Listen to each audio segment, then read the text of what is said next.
It's time to start Dishin Days with your hosts, Tony Moore, Michael Mattis, Justin Lee Hareld, and Araceli Aviles. And now, let's dish. Why, hello, everyone. Happy Sunday. Welcome to Dishin Days, where we're serving up a full dish of this week's episodes of Peacock's exclusive #1 award-winning hit soap opera, Days of Our Lives. If you haven't already, make sure you like us and follow us on all social media platforms. We are Dishin Days Show on Facebook and Dishin Days on Instagram, X, and Threads. Also, if you haven't already, make sure you subscribe to our YouTube channel so that way you'll never miss when we're going live or when we've uploaded a brand new show just for you. If you're watching us on YouTube now, go ahead and click that subscribe button and that bell notification. And also, if you want some exclusive content that's only shown to those exclusive members, make sure you join our exclusive members only page. You know what? As I said that, it sounds like another page. Yes, it does. That we shouldn't refer to. Not the OF page. Not that one. I don't know about such things.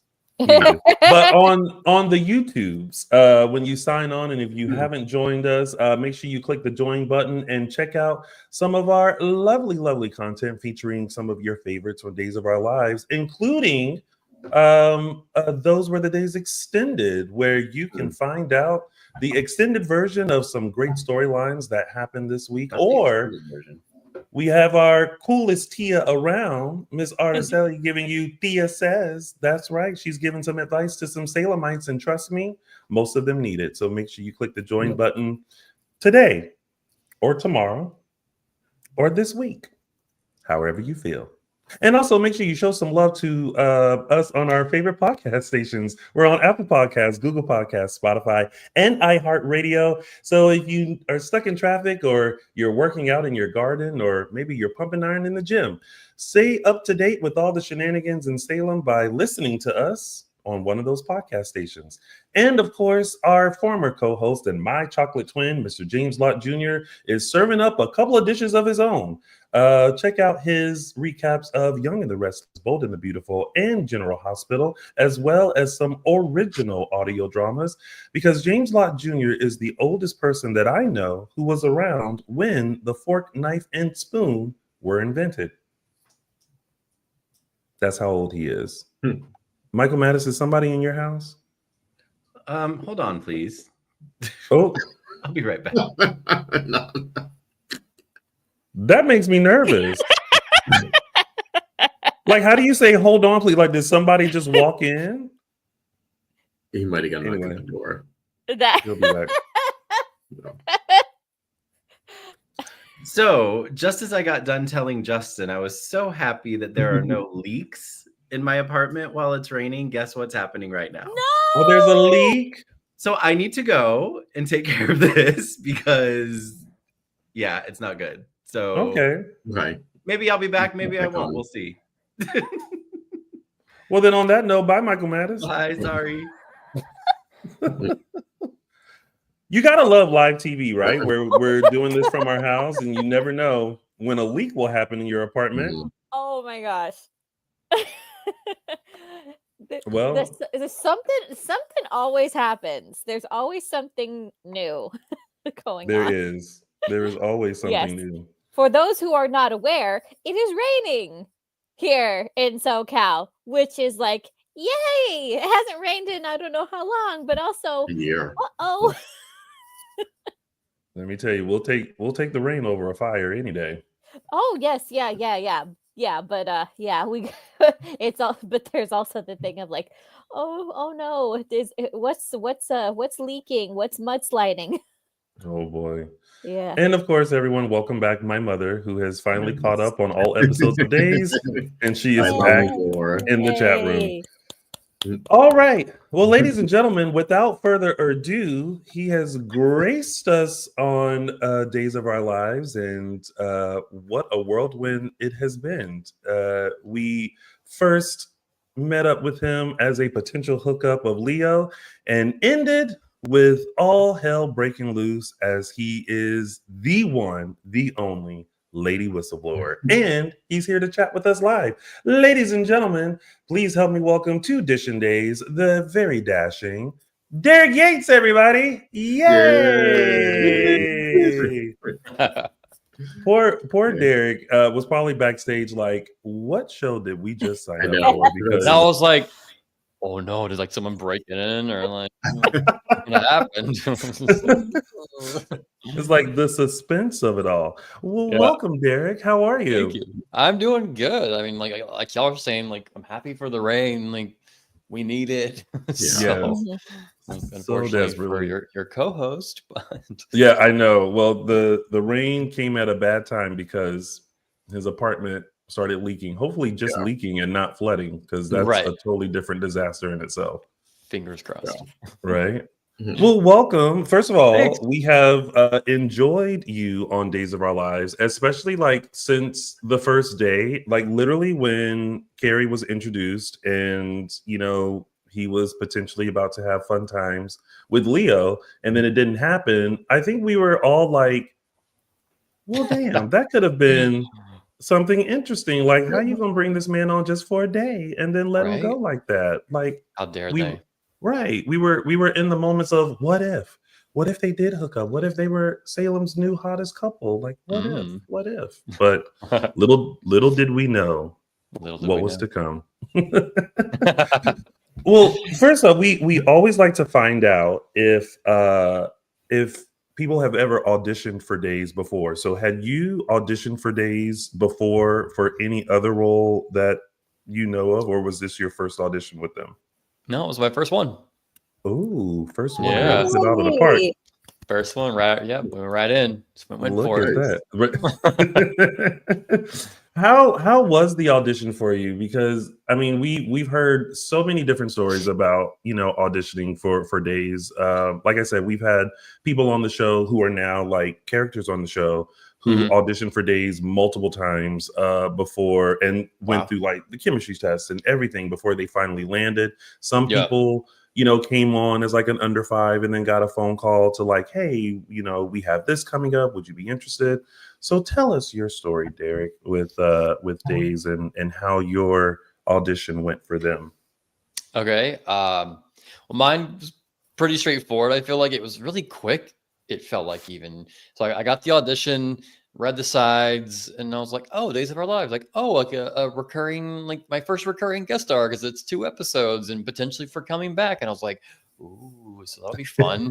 And so I read the sides, and for people who don't know sides, it's like a portion of the script. And I really connected to the scene and the character really well because I was like, he's just like a normal guy that's just like trying to get some. And so like it's like, let me just drop into that. And so I did. And so my roommate at the time, we broke out the setup for our self-tape and he helped me read. And he was a gracious reader because I was like, all right, so I'm gonna kiss you. Like I'm I'm giving them the whole show. And so we got through the whole part of the scene, and at the end of the scene, like I grab him and I pull him into the thing, which is very unorthodox to do in a self-tape normally. Usually you would just like stare intently or something to like show that you're kissing or you want to be sexual or sensual or whatever. I was like, no. So I pull him in and kiss him after I'd already taken my shirt off and everything in the scene.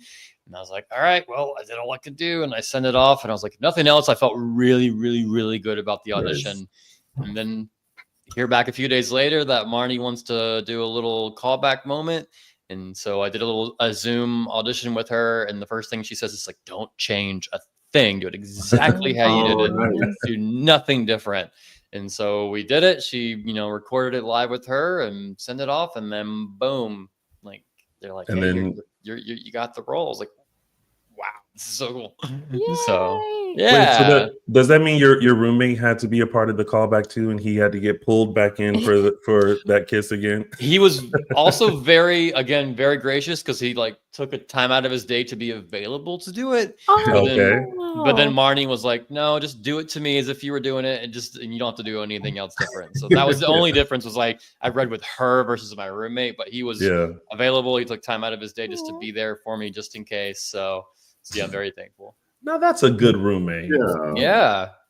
Shout And out so, to the you know, we roommate. don't live together anymore, but like even like just right before this, we were both knocking out auditions. So like we still like do auditions together and such, and have a good time with that. So that's good. You guys might be each other's good luck charms. So I mean, don't he break helped the me book a cycle. national commercial once too. So I'm like, I ain't mad about it. Maybe I need to call your roommate, like, and say, you don't mind reading with me, do you? So that way I can get booked in the future Right?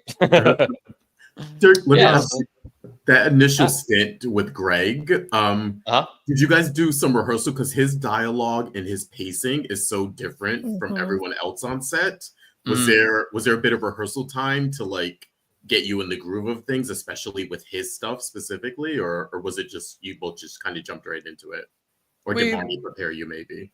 No, I mean, there wasn't really any preparation from Marnie. I mean, actually, Marnie prepped me in the sense of like I think it was the night before. Yeah, the night before. She like called me and she like talked to me for like 15, 20 minutes to make sure I felt comfortable and like good about the whole experience coming up. But she's incredible. Love Marnie. But no, there was no like need to like pre-prep warnings or like calls with Greg before. But I showed up, just got in my dressing room, and then he messaged me and was like, "Hey, do you want to run lines?" And I was like, "Yeah, like that sounds amazing. I want to make sure I do a great job." So I didn't realize that was a normal thing that they all do. So they're actually all as a cast really like pretty close knit. They all always are running lines. They also have like like an acting coach reader who will come to your dressing room and read with you as well if there's not time for the other characters to get together. So they all really want to do a good job and make sure it's kind of pre-rehearsed and planned, because once you're on that set, they're like, you get one rehearsal, they're lighting you and testing sound while you're doing the one rehearsal. And then like seconds later, like that rehearsal, you see her cut and they're like, and we're ready for picture. And you're like, I'm not used to that. Like, and then they film it and you get one take and you're done. So if you don't come in there with like a bold, strong choice and like know your lines, like you're going to flounder on their set. So everyone's working really, really, really hard to make sure they're putting out a great product and a quick, great product at that. Now, so before working with Greg, sorry. No, go ahead. No, so working with Greg, like I feel like Greg, because he's been there for so long and he knows his character so well, he didn't really need, like, he just kind of already knows who Leo is. So for us, it was more just our first time just reading together, just to make sure, like, okay, like we feel comfortable just reading together. So it wasn't our first time on set, but so that whole experience was great. Greg was great. He took me under his wing in a sense, and he took me to lunch after, like in between our takes and everything too, even. So it was really nice. Oh, now, like you were just saying how, like, Greg is really like settled into the character of Leo, and you coming in as Kerry and essentially like creating a character. Like, what did you do to really get settled into the character of Kerry? Because we all know, like, Days doesn't tell you much, so you kind of have to like read the script and go, okay, I think I kind of know who this guy is, or like where he's going to go and how to play it. But how did you like embody Kerry so that you can like really set into it and be ready to go on the day? It was helpful because the sides that I got auditioned with, so I had to do it for the self-tape, then I had to do it with Marnie, and then the sides did not change when I was on set. So I was kind of already pre-prepared. I didn't get any new material. I had all the scenes already ahead of time from that, and then already had it practiced and down and memorized for, the audition process. So really it was me just coming in and just refreshing myself and then just reading it with Greg just to make sure like how we did it worked. And it was a little different than how my roommate did it, because we weren't sure. Because I actually am trying to remember if maybe the only thing that was different was that in the sides, the name of who I was reading with was different, I think is what it was. So I don't think I knew it was Leo at first. And so it was just a little bit different to read that way. But then but wasn't like Greg went and took Leo on some like crazy other like rabbit trail on some like distant planet of like, where did I think the scene was going? So no, like I felt like it was pretty. Oh, look who's back! Welcome back! Yay! Let me interrupt. Keep talking. Sorry. No, you're good. So it was actually it was just such a smooth. It felt like smooth sailing for us. Like I said, I felt like I knew who Kerry was just from reading the sides. I said the only difference between me and Kerry is like I'm not someone who would just be like, hey, you're like cute. Or like, we're gonna go to like your place. I'm like, that's not me. Like, I'm not that bold in person. But I could still tell, like, just based on the sides, he was written really, really well and very succinct. And so I was like, this is pretty cut and dry. Just turn on the confidence little meter inside your actor, and you're like, all right, so now I'm going to be a confident person, even though I would never do this. So yeah, like I said, it just felt right for some reason. It was just super easy.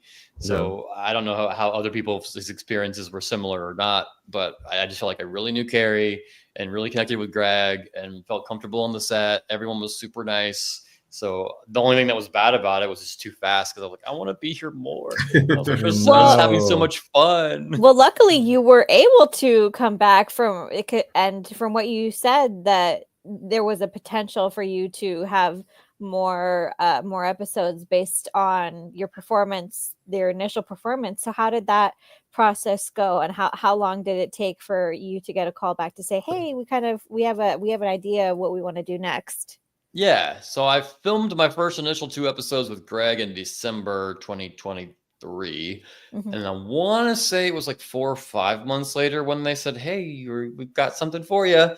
And so by that point, I was like, oh, like, they're not bringing me back. I said potentially coming back. So I just assumed, I was like, okay, that was fun, whatever. Yeah. But you never know with a soap. They bring people in and out all the time. So it was like that little bit of hope was still firing, in the background, but I had kind of let it pass. And so it was kind of more exciting, like, oh, yay. And then you find out, like, oh, I'm coming back to, like, be in a love triangle. I'm not there for Leo's character anymore. I'm on this new character for Javi. And the funny part about this part of the story is that Javi was actually like one of my friends auditioned for the role of Javi and got a callback for it. And so he almost was the person that I got to work with on set. Like, I love Al. Al actually is perfect. And my friend just did a very different version of what Javi would have been. But it was just kind of funny that, like, when my friend was auditioning for that character and almost got it, and then I was like, dude, like, if you get this role, like, it was almost like they were almost coming in around the same time and getting it confirmed. So I was like, dude, like, we might actually be working together. And then unfortunately he didn't, which is fine, because again, I loved Al. Al was great. But yeah, I got to, coming back to stir some stuff up. And I didn't actually know I was Lady Whistleblower in the beginning. I just knew I was coming back to be Javi's love interest. And kind of like make Greg jealous. And so that kind of made it more fun to play off that, not knowing it. Maybe just kind of made my performance a little different, even in that sense. And then, like, halfway through, I'm like reading my sides, and like, I'm Lady Whistleblower. Like, oh my god! Like, and so I'm like running around. I run to like the hair and makeup people. I'm like, y'all, like, I'm Lady Whistleblower, and they're like, what?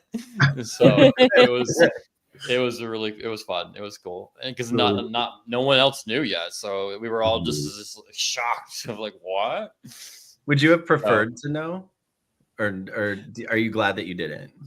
I'd say maybe I'm glad I didn't. Not that I don't think I could have not used it in the background or in some different way, but no, I'm not upset that I didn't know at all. I don't think it would have changed much or enough to have made a difference, but it was just kind of more fun. I guess it's more fun knowing, like, in the middle of it, finding out with, like, that made it fun, like the little extra shock value. Yeah. So yeah. Because I know I was totally thrown off because I had a completely different person in mind for Lady Whistleblower. So did I, yeah. And really? so, Okay.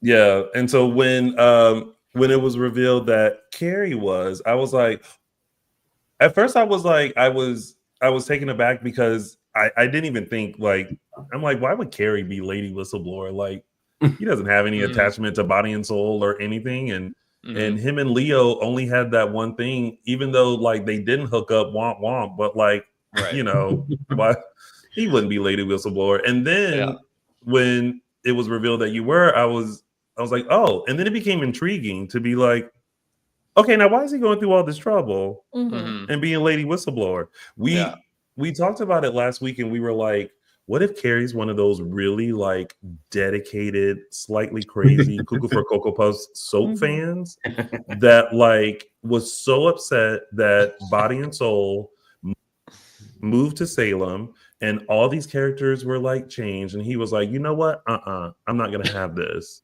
and I'm gonna like expose everything because they completely ruined my soap. Right. And sure enough, Spoiler alert! Here it is. Like, bum, bum, bum. Then it comes out that Carrie's a little cuckoo. Well, just a tad, just a little bit. Just a little bit. Because I was reading, I was like, why is he so mad? yeah. I was like, this is like, he really like was like you embarrassed me. I was in my brain. I was like, if someone told me that, I'd be like, embarrassed to who? You only knew. Like, Yeah. and Leo was like, who, what? Like, it was just silly because I was like, okay, this is where the fun, like the campy, soapy kind of like stuff comes in. Where it's like he's like just so upset about that. I'm like, okay. Oh, Derek, someone in the chat room would like to know after that little moment if you are also a singer.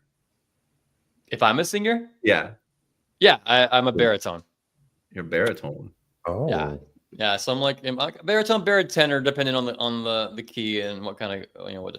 Oh, you said, thank you. Oh, Dual Fan. Hi, Dual Fan. Hey, our fans can be very sweet. Speaking of singing, did you and Al have any sort of sing-off music sessions while on set? I know you both. No, I mean, okay. Al is an incredible singer, so like he's like a really good like pop, like true like singer. I'd say I'm not a bad singer. I'm more of I really fit well in musical theater type of singing better. So that's actually on one of my bucket lists is to be in a musical at some point, like a musical movie or show or something. I think it'd be really fun. Yeah, we never sang together, but also like you're in your dressing rooms, you're not like trying to like, how do I find ways to sing with Al? So, and I didn't want to buy like I was that like true, like I was trying to be the best supporting type of character and person on the set because you're there to like my character's there to support the leads. So I was like, I'm not about to like try and overspend time with them or over chat with them or take their time because they've got so much more to do and more scenes and more lines to run. So unless they were like trying to be extra friendly with me, I wasn't trying to like jump into too many extra conversations or take their time. So yeah. Well, speaking of our fans, we have a couple of fans who would like to ask you a question, and they're gonna pop on really quick to ask it for you. We're gonna start with Jen from Nashville. Hi, Jen. Hi. From Nashville. I'm from Chattanooga. We're like kind of neighbors. Oh. Yeah. That's cool. Yeah. Fellow Tennesseans. Well, I'm not from here originally, but you know. Oh, okay. I'm a transplant.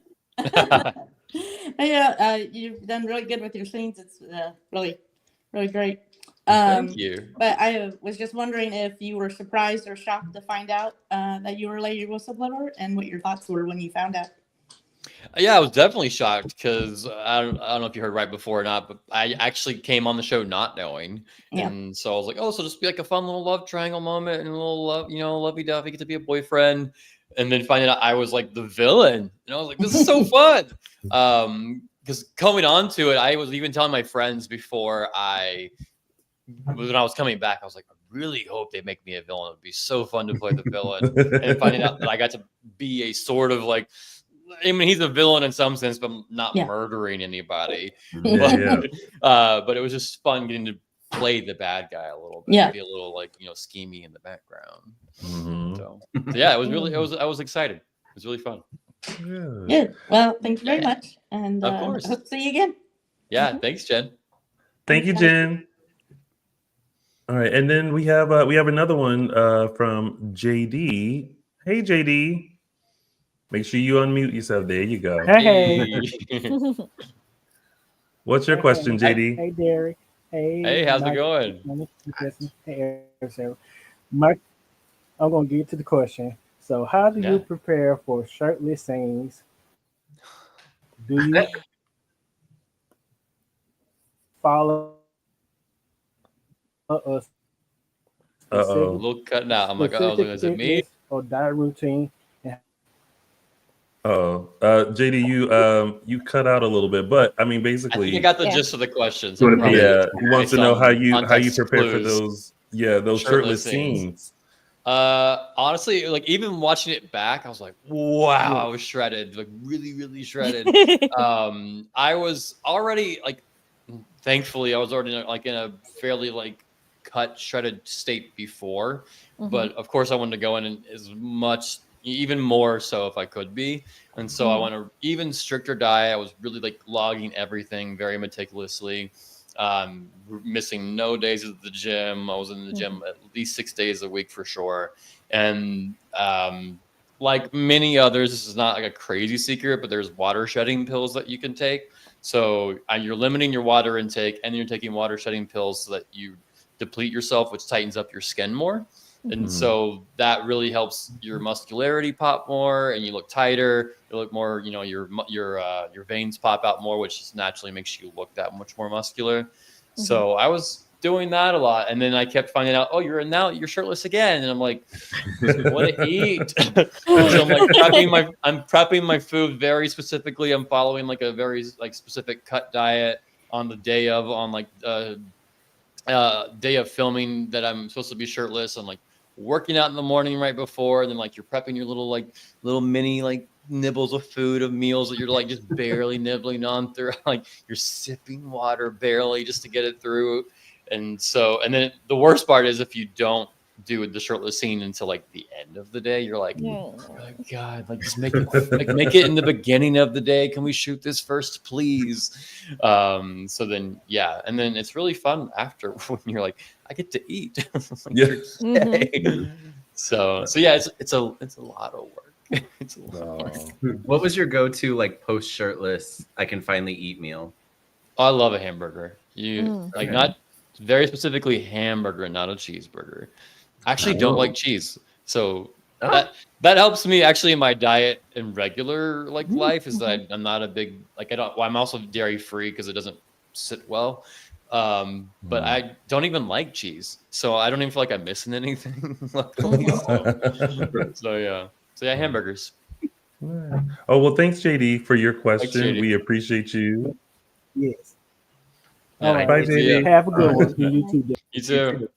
Yeah. So for anyone who thinks that, you know, actors are spoiled and, you know, they get paid a lot for, you know, doing little work, I'm like, let's disperse that myth here. It's a lot of work. Yeah, you're working outside of just being on set after learning. You're learning your lines, I'm hitting the gym, watching what I eat, sacrificing a lot. So, you know, at least on my end, I'm like, I do my best to make a good show. Right.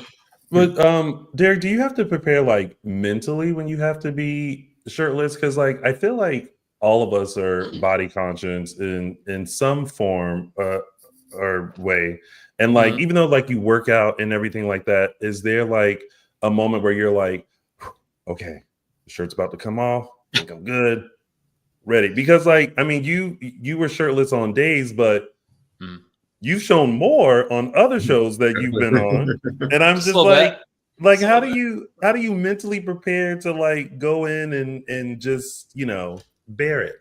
Yeah. Well, I guess because I mean I grew up with my family being really body positive, and so excuse me. So being around them, they were just very open about their bodies, and so there was not a lot of shame taught as a child in that sense. Not that they just like let me run around, you know, bare ass naked in the front yard or anything, but just not like if you walked in on someone, it wasn't like oh or anything like that. It was just like, okay, it's like it's normal, like, you know, it's just changing, whatever. Or like you're with your family and you're changing, like it wasn't a big deal. So I think just not growing up with the shame helped me get, like, when I've now done these roles where I've bared it all, or I'm shirtless or in underwear or whatever, it doesn't really even phase me a little bit. Like I'm just like, all right, this is comfortable. Like for me, I'm like, okay, I get to be not have to wear any clothes. Like on set, this is nice. Like, okay. So like it honestly doesn't bother me like that there's a whole crew and cast of people like watching you. The only thing, obviously, a little bit like you're just like, okay, flexing, like, I'm like, what can I do to like look my best as I walk out in there? I'm like, okay, but I'm not overly thinking about it. But even like right before, I mean, like you do kind of get a little makeup help too, like just kind of like darken some of the spots because there's really bright lights, so they just want to make sure everything pops a little bit more. So just a little bit of that kind of enhancement in that way. But the makeup girl, she was like, "You don't need this," and I was like, "Give it to me." I was like, I want every little extra little bit that I can get to look good. I've worked too hard. Like this is gonna be in my reel. I need this to look good. So yeah. Good. Well, on a side note, from like days and acting and stuff, you're also a personal trainer, and I'm pretty sure right now we are, at least hopefully most of us are still maintaining our New Year's resolution of like getting in shape, if it was one of your resolutions. Yeah. If you could give one piece of advice as a personal trainer, to like either start on that bandwagon or keep on that bandwagon, like what piece of advice would you give someone who's like starting on their weight loss journey? I mean, I think that this is, I think the key word is just starting. Most people just don't take the opportunity to start, and they get too in their heads about it, with good reason, because personal training and physical fitness and things like that can be daunting because there's just so many machines and exercises and ways to do things correctly without hurting yourself. So sometimes going to the gym and seeing other people do stuff around you, and you're like, you just don't want to look stupid or don't want to do something wrong and embarrass yourself or hurt yourself, and then someone have to help you. So what I say is always just start. And I've heard this advice before, and I think it's amazing. And so sometimes it's about like the first thing you just do is maybe day one is just sign up for the gym membership or the class or whatever, but you don't have to go. Just get that. That's day one. Day two, maybe go in and just take a lap around the gym. Find a machine that might look interesting, or grab a treadmill and just walk on it for 5 minutes and be like, cool, I succeeded on that. Day two, leave. Next day, come back and maybe do 5 minutes on the treadmill, do one exercise of like some dumbbells or a machine that you feel like confident in, trying out. You're there for, 10, 15, 20 minutes, leave. And then just keep building on that. So you can have those like little mini rewards of like, I did it. And I didn't have to spend 2 hours in the gym wondering what I was doing and accomplishing nothing. So it's about just like doing things in increments. If you're already kind of feeling intimidated by just doing it at all, that's if you're going to be doing it solo. Otherwise, like getting a trainer is a great way to overcome that, because then you have like a little buddy to walk around with and get to know. And it's a lot like dating with personal training, because you got to find someone you feel comfortable with, because you're going to be talking, and if it's going to be long term, they're going to get to know you, you're going to get to know them.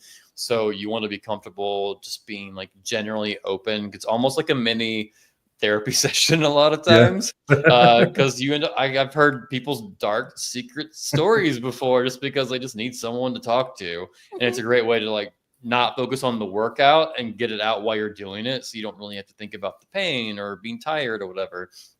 And then sometimes they want you just to talk. So, I've divulged some of my stuff to people, my clients who I feel like I can trust, like little, like daily grievances or whatever. And so, yeah, that's another option. Some people like the class option. Classes are great, because then if you have that fun competitive aspect, the person that's running on the treadmill next to you, like hype them up, they can hype you up, or like that keeps you going those extra few seconds. And then you have like the trainer walking around in the class, making sure everyone's doing everything correctly. But that's another great way to create community doing fitness and health. And that's as far as like the workout goes. The hardest part, obviously, is when you're at home and you're by yourself and you have to monitor your own diet, because you can pick up that cookie or that slice of pie or whatever. So that's a lot of that mental part is going to be probably the hardest part. Don't keep it in the house. Yeah, that's honestly, that's what I do. Like, I don't keep anything that I don't want to risk eating because I'm in a bad mood, or I'm just like, you might have a drink or two, and all of a sudden you're like, that cookie looks really good, or those Skittles, yum. So, and that's how I actually have Skittles here, so I have to be really careful not to jump into the Skittles. So yeah, not keeping stuff in your house is a great way, and then tracking your food on some kind of fitness app or hiring a nutrition coach or dietitian helps a lot too. So there's ways. It can be expensive depending on which route you go, but at the end of the day, the best thing again is to start, do little increments and work your way up so you don't become overwhelmed. Yeah, it can be. It definitely can be overwhelming, and I definitely don't. I try not to keep things like chocolate in the house because I'm a real sweets person. Love chocolate. Or do like dark chocolate. Like I keep dark chocolate. So if I'm having that chocolate, like, pull, I'm like, I'll grab a little square of like Ghirardelli's, one prepackaged square. I'm like, okay, that satiated me just enough. Just like, okay. Ooh, Kind of see, thing, you have great willpower because I can eat that one dark chocolate and think, I mean, I can have another one. Yeah, and then all of a sudden you have a whole bag while you're eating, like watching TV, and you're like, Just sitting there. Then suddenly Tony's driving out to the IE to get a chocolate lava cake from Applebee's. That's what. First of all, Michael Maddox, I didn't ask you to spill my secrets. Yeah. And I don't have to drive all the way out there. There's one located in Long Beach. Yeah. You will drive to Long Beach before you'll drive to my side of town? Listen, first of all, I will just drive for food in general because when I have a taste for something, I want it to be how I want it. So I will drive around and pick up what I need to make a meal extraordinary. Honestly, same. Most of my mileage is spent going to get food. Wow. And that's what you get to know about us, Derek, is that we obviously love to eat. You love food. Yeah, I won't tell you. I won't tell you what I'm having for dinner tonight because it might. I don't know if it'll approve of these guys and their picky tastes. Is it tamales? No. It's something that I'll say it in Spanish. It's lengua. You can figure out what that is. Oh, now we got to go to Google Translate and figure Tongue, out right? what a lengua is. Yeah. Is it language tongue? Yeah. Huh? The whole damn thing. It's a tongue. Mm-hmm. Oh. What from what animal? From the cow. Yeah. Oh, it's cow tongue. Okay, I don't know if it was like a specific tongue, like Oh no, it's horse tongue. Oh my god, I don't know. It's a delicacy. It is a delicacy. Actually. I mean, in general, lengua is considered. So yeah. Do you know how many butchers I had to go to find it? Wow. It was like a mission. My mother and I were on a mission. Like, we're gonna find it. I don't know why the butcher didn't make it. It's just like a special Didn't make Sunday it thing you're just having for fun. Because people get picky. That's the thing. Is like you can order it because it has a very specific texture. Like I said, it's dependent on your taste. I don't know if I'll ever have a taste for cow's tongue. I would try it. Oh. Well, then Araceli, save Derek a piece so he can try it. I might put some before and after. Oh, there you go. I'm gonna pass on that. Y'all let me know how it is. He's like, but there's a chocolate mountain lava cake there. He's like, oh. Listen, if that is available, please send that over with a scoop of ice cream. But okay, now back to like stuff. Before Days, you were on General Hospital briefly. Did that, because soaps, we always talk with the actors on how, and you've mentioned it here, just how everything works so quickly. Did that experience kind of prep you for Days of Our Lives so that you felt even more ready to tackle this particular genre? You think? But I don't know if it's because I think it's because I was just like a very, very, very small part of that particular episode. I was just playing a waiter. I was a glorified background actor who had a one-word, one-line moment at the very, very end. I said, "Yeah," and that was my line at the very end of that episode. And so watching it happen, like you see all the cogs moving, but I guess because I was just excited to be there and I had booked something and it had been a while, so I wasn't like really thinking like, "Oh wow, like this is like so crazy how fast they move." It's like I think everyone already kind of does know that soaps move pretty quick in general. I was more fascinated by like seeing like the four people would come together from the cast and they would like do their scene, and then you'd see them all four disperse and they're grabbing iPads and scripts and reading for the next little portion, and they come back and I'm like, wow, they're like working really hard. They must have a lot of stuff to like really get down real quick, and they're working really hard. And I was also fascinated because at one point they like turned the scene and I got to see how they rebuilt the set in real time to flip the scene with walls. And I was really more fascinated from that perspective at the time because I was like, that's how they do it. This is so cool. So I was more paying attention to that. And the fact that I had a really long day that day. I was there for like 14 hours for my 1-word, 1-line role. So like I said, you think I'd be prepared, but I think when you're in it, it's different. So I think when I showed up, not realizing like, oh, the rehearsal went really fast, and then we're filming, and they're saying go home. So I was like, okay, like, okay, well, it happened. So so yeah, I wouldn't say it didn't prepare me, but it didn't prepare me as much as you might think in that way. But at least not in a negative way. Yeah, but at least got you into like what the environment was going to look like by the time you got on today's. Right. I mean, you see that they're shooting multicam style, very similar to a sitcom in that way, which is kind of fun. So, yeah. Derek, we saw you this past week go head to head with one of our good friends, Elia Cantu, as Jada. What was that scene like? Because it was very more adversarial than sort of your previous scenes were with some of the other guys. It was very more kind of not kitschy, but very, head to head with. It was fun for me because I was like, all right, the veil is dropped. Yeah. Everyone knows, like, I don't have to pretend anymore. I don't have to like have this little apprehensiveness and trying to be nice or not nice. So I was like, okay, let's just like just play and just have fun and like really lean into a little more villain and like the sassy side of the of who Kerry, kind of is a little bit, because I hadn't gotten to do that. And I was like, let's just kind of like see what this feels like, and it worked. And then playing against her, very strong, type. And yeah, it was really fun, and she was really sweet as well. And the scene, the worst part about the scene was just like being like, it was really hot on set that day. So really hot beanie and this like sweater, and then the peacoat they had me in was really tight, like really tight. So I'm like, gloves. I'm like, I can barely move, and I'm like, hurry, like I'm just starting to sweat, like. So that was like the worst part. But I mean, like actor problem. But yeah, it was really fun. Like I enjoyed, like I said, leaning into the villain a little bit even more. In that scene, was the look back as you were leaving the office, was that scripted, or was that just a little something you put in? I just throw it in there a little bit. A little something. It's kind of like you thought you had me, but you didn't. Yeah. Like, all right. I noticed it.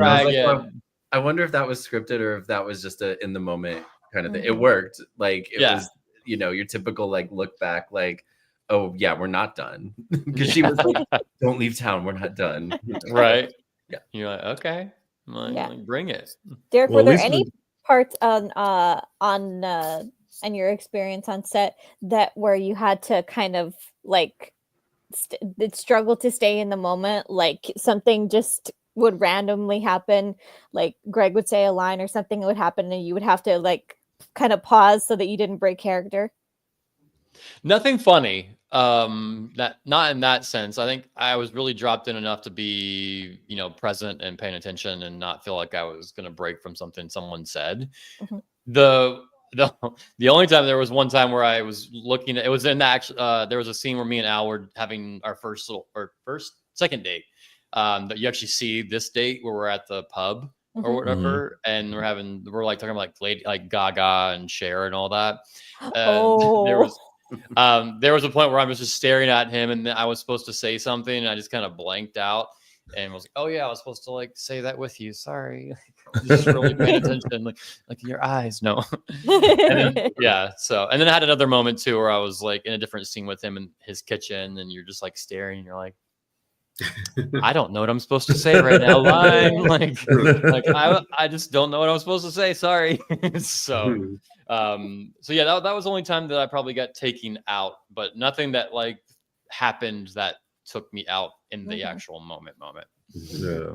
I mean, we were also kind of surprised that in the discussion of Gaga and Cher that Beyonce was not mentioned. We didn't hold that against y'all, but we were just surprised that. Yeah, it was interesting because even just that scene alone, I was like, Kerry doesn't feel like someone who would necessarily talk about this. So I would say that's probably one of the hardest parts of Kerry in that dialogue. So I had to figure out like, how would Kerry say this? Because it felt like you could make it really stereotypical, like a little more over the top kind of. Yeah. If you really wanted to like Gaga and like Cher, like really push it. But I was like, that's not who Kerry is. So no, me and Al luckily played off each other really well and kept it really grounded, but enjoyed that part of the conversation. Yeah. Because we both were reading this and we both were like, how are we going to do this? Like, how are we going to approach this? But we figured it out, luckily, because when I first read it, I was like, okay, well, here we go. Yeah. But, yeah. So yeah.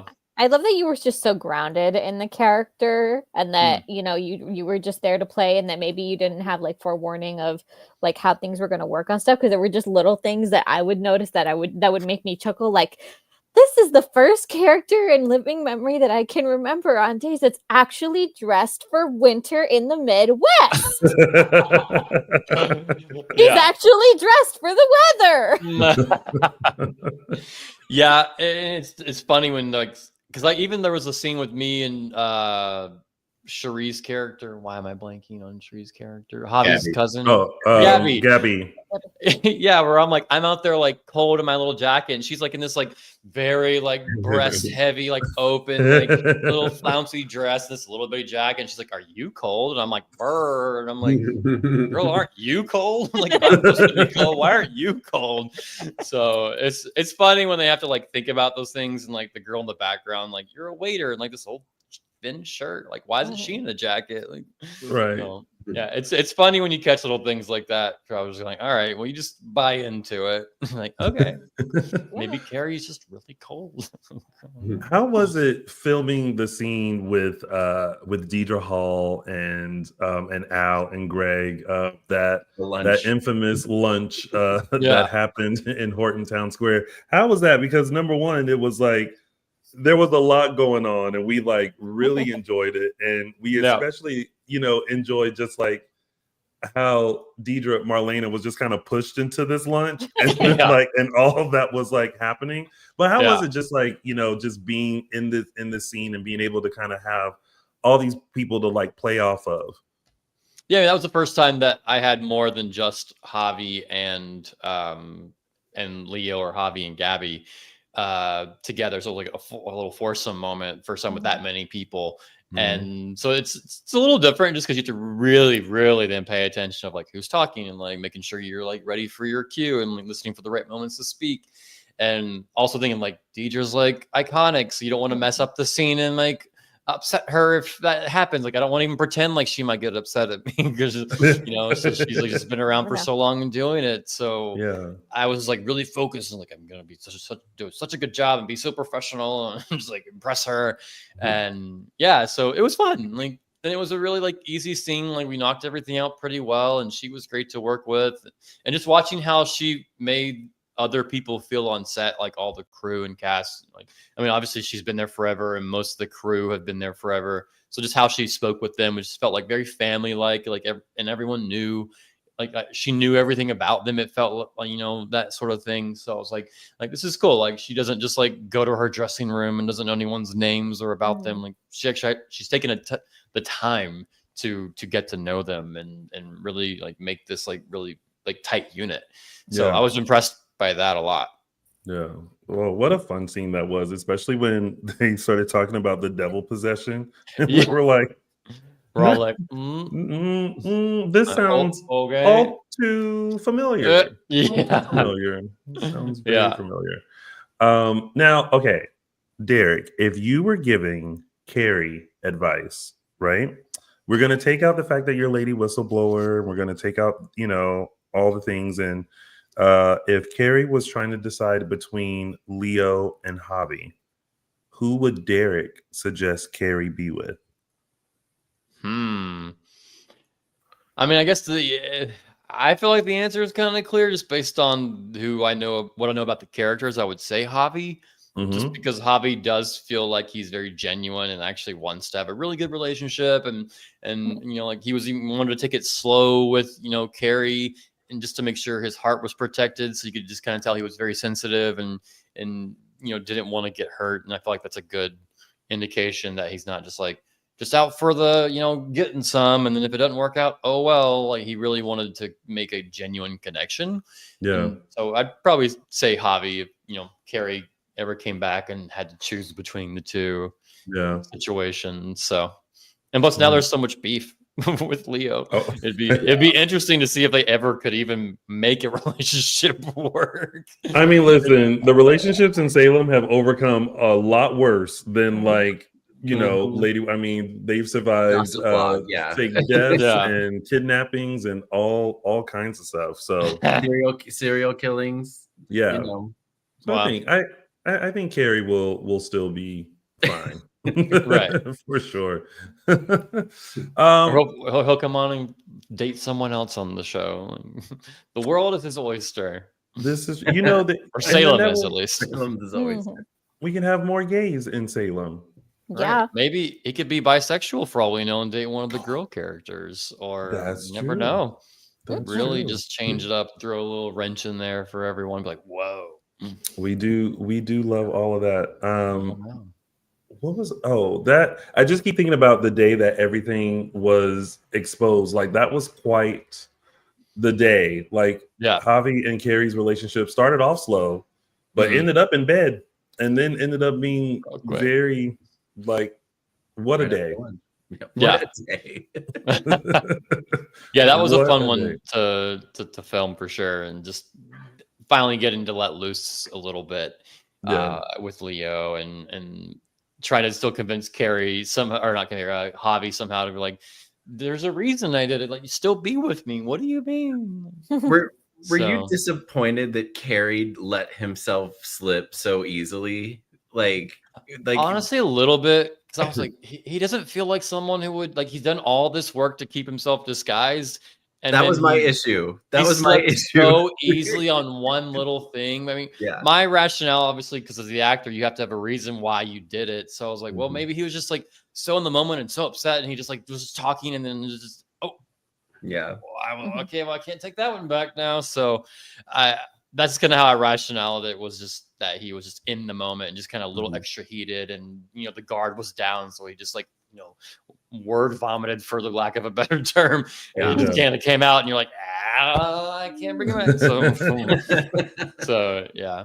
Well, it wasn't only that trap, but the fact that we discussed it last week, how Leo kept saying, I'm going to tell you part of the storyline, but it doesn't leave the four of us. And I'm only telling you guys. I haven't told anyone else. And it's 2 seconds later, Lady Whistleblower is like, guess the hot goss I got. He's not going to. Yes, he I'm like, okay. And he did. He fell for the trap. He fell for the trap. I guess he was thinking that he would, how he was like, someone could have overheard you and the square, and he's like, that's true. But I mean, it is possible. I mean, people have overheard some things from the other side of the square, so it's definitely hollow possible. Thing where extends the voices up and over. Exactly. But overall, Derek, how was your experience on Days? I can tell you now, everybody would love to see Kerry back in Salem. So we are always rooting for that. But for you, how was the experience of living as Kerry? It was honestly really fun, just because it taught me a lot as an actor as well. Just that there's always obviously a little bit of nerves going into it, because wow, this is a soap and they move so quick, and you got to learn all these lines, and you can't really mess up. Or you have to do your best not to mess up, so they can just keep everything moving, because they move very quickly. Excuse me. And so just learning that I was capable of doing that, and then even when I did have a little mess up moment, just you own it, you're aware, and then you fix it and you move on really quick. And it made me feel empowered to be like, yeah, I'm human and I messed up, and cool, I'm moving on, and didn't have to make a big deal about it. And so that was a nice little actor learning moment for me on the set. And then it also just had so much fun. It was because I was there for so far the 11 episodes, it just started to feel like a second home in that sense, and starting to get to know, the crew a little bit, and becoming a little closer with some of the cast. You're like, I don't want this to be over. Really, like I'm having so much fun. So yeah, I think it was a really great experience. Just as playing Kerry was really fun, getting to know him and seeing his roller coaster of a ride and getting to become the villain a little bit was really fun. And yeah, just the whole experience was great. Like I definitely wouldn't change anything about it up to this point so far. Well, it was amazing having you on the show. We're kind of surprised that like they wrapped that up like really quickly. Like all of a sudden we were like, who's Lady Whistleblower? And it's like, he's Lady Whistleblower. Now he's caught. Now he's gone. And it's like, what? But I hope that like, you definitely like made an impact on the show and like you were very enjoyable to watch. And I think a lot of fans definitely attached themselves to Kerry. So bravo. Yes. Thank you. Now you have there's roots planted there, and like we said, they love to bring people back, that they like and do a good job, and you seem to do a good job and they seem to like you. So well, the director did say on my one of my last episodes was like, don't count yourself out yet. So to me that means enough. Like, okay, like he's not going anywhere necessarily. And Days is the kind of show, even if you die, you can't count yourself. Right. I've heard like there's like a powerful jewel that they laid on his skeleton body and then brought him back to life. Or Kerry has a twin, or right. And I have a short-haired twin, or or like he cut his hair and now he's reformed. Like he's a good guy. Like you never know. If you do go back, you let them let you have this hair. Don't let them put you in a wig. No, God, no. Yeah, like we ain't doing all that. You let them. You be like, we're new and improved. That's right. A wig on top of that pea coat. Yeah. Yeah, definitely not. Definitely not. Well, Derek, thank you so much for popping on with us. We were very excited to have you on, and we really wanted fans to just kind of get to know you and your time on the show a little bit. And I think after this, even though you were exposed as Lady Whistleblower, I think you've tugged at a lot of our heartstrings. So we ain't mad at you. Well, thank you so much. We're disappointed, but we ain't mad. Right. We have notes, but we ain't mad. As long as you ain't mad, that's the key. Because the one thing you don't want to do is make a soap fan mad. Oh, right. You'll hear about it. Yeah. Obviously. Well, I'm glad no one's mad. Yes. In that case. We're all good. We're all good. Well, thanks again, Derek. And hopefully we're crossing our fingers that we will see you in Salem again. I think they tried to allude to the fact that maybe Kerry was like up to something more. Right. But then I also think it was debunked just by the shape of the person who was in the same coat. Okay, I was like, did anyone else notice that? Because like obviously I knew, but I was like, those are clearly boobs. Breasts. Yeah. No, we all noticed that because from that like, the transition from like you at the police station, obviously I'm like, Kerry's ready to go. Like he's like, I've been exposed to Lady Whistleblower, like forget this, I'm out. And then we cut to this mysterious person who's Xing out Bonnie and walking over, and when they walked over, we're like, oh, now that's not Kerry. Right? Like, ugh. Kerry got some curves all of a sudden. Yeah. Unless you're going undercover as a drag queen, that's the only right. You never know. I mean, like, unless he's coming back as trans or something, like in that really quick instance, we don't know. But who knows? But we knew in that instance, we were like. Yeah. Okay. I'm glad it wasn't just me because I was like, "Am I the only one that noticed?" Oh no, no. We all noticed. Yeah, but at least we know that's not you. Yeah, but Kerry's known to stew and then come back with a little bit of a vengeance. So he's stewing up something really good. Okay. All right. Well, we're gonna keep our fingers crossed to see you in Salem again. Yeah, hopefully soon. Yeah, appreciate that. Hopefully. Yay. Appreciate you. Yeah. Well, enjoy your Sunday, Derek, and thank you again for popping in. Yeah, and thank you guys for having me. And like I've been trying to read all the comments over here. I see a lot of really very sweet comments about me staying and coming back, and someone from Chattanooga, Debbie Bright. What up? Or not just she loves Chattanooga. I don't know if you're in Chattanooga, but so somebody here was from Chattanooga. Yeah. So I was like, hey. So yeah, thank you all for all very, very, very sweet comments and everything too, and for you guys for wanting to chat with me at all. So Yeah, of course. Yeah. Yay. Oh, thanks, Derek. You're amazing. Yeah, thank you. And thank you guys for doing this and keeping the fans alive and chatty and such. So I'm sure everyone appreciates that as well. So this is our little time to like really chat about the whole week of Days, because I mean, if you can't talk about Days with a Days fan, who else can you talk about it with? Exactly. Yeah. If you keep watching after you go out here, we're gonna really talk about some stuff. So you'll get an earful. So a deep dive, little deep dive, diving deep. Awesome. All right. Well, thanks again, Derek. Yeah, thank you guys. Enjoy the rest of your Sunday. Thank you. And hopefully, Michael, we're hoping for no more leaks. Window or otherwise? No, just kidding. All the above. All the above. Yeah, no, it's all it's all good. It's just part of the joy of living in these old West Hollywood buildings. Something's gonna happen. Oh, WeHo. Right.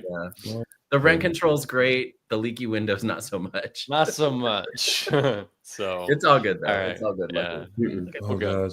There was a joke there, but I can't say it. My mom's in the room. No, I think me and Justin got it. Yeah. There too. Oh, okay. What did I say? Yeah. Perfect. They'll tell you after. If you didn't catch it, they'll tell you after. Yeah. We got it. Yeah. They're like, oh god. I thought that's what you meant too. I was like, what did I say? We'll tell you later. We'll tell you afterwards. Oh, wait, Derek, before you go, my mom says, great job, Derek. So thank you, Mildred. It's very sweet. I appreciate you. Yes, she will. You have a great son.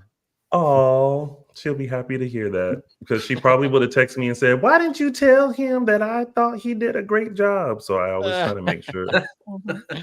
Good. Sure I'm glad we got her in there. Yeah. So, thank you again, guys. I really appreciate it. You're welcome. Great. Thanks, Derek. All right. Bye. Bye, Derek.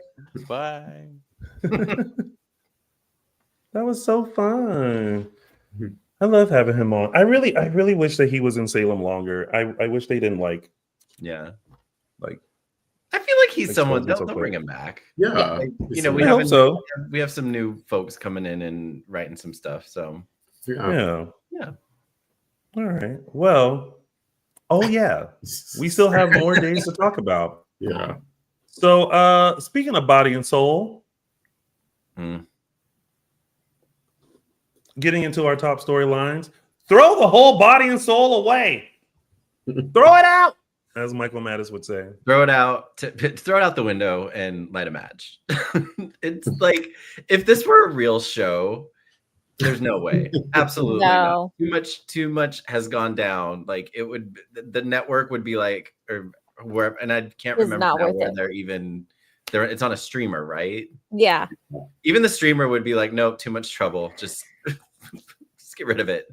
So now we got people falling down elevator shafts. Yeah, that would be the final straw. Workplace, Yeah, it may not be the nail in Bonnie's coffin, but it would sure be the nail in the shows. Was anyone else confused as to like why Bonnie was even using the elevator if that section is for like the show? I don't know. Well, I think that okay, so the way, because I wondered that too, and I'm like, the way I rationalized it was they're on a different floor, but they still have to share the elevator with other floors. So I'm guessing when they were shooting, that particular elevator wasn't in service and then was supposed to be back in service, but did not go back into service. Yeah. So then if that was the case, why'd the doors open? I'm just saying, like, the way that you're explaining it, it's like obviously like all kinds of safety issues. And like if the elevator wasn't ready to be in use, then it shouldn't have been in use. Also, though, how can you close down an elevator of a hospital? Like, people might get wheeled in. Are you gonna say cut, gotta fix the elevator so that Joe Blow, who just got shot in Town Square, can get up to surgery? I'm assuming they just cut off that access to that floor. I mean, yeah, you're assuming that there's only one elevator in the entire hospital. Right. It does seem like a main like, no, it's probably not the only elevator. It does seem like a very important main elevator, I guess I would say. I mean, it is the elevator. Yeah, and sometimes it's one of those times where we just gotta be like, can't wave it away. Yeah, we just gotta be like, it happened, we just move on and not try to make it make sense. Yeah. Nothing about this has made sense. So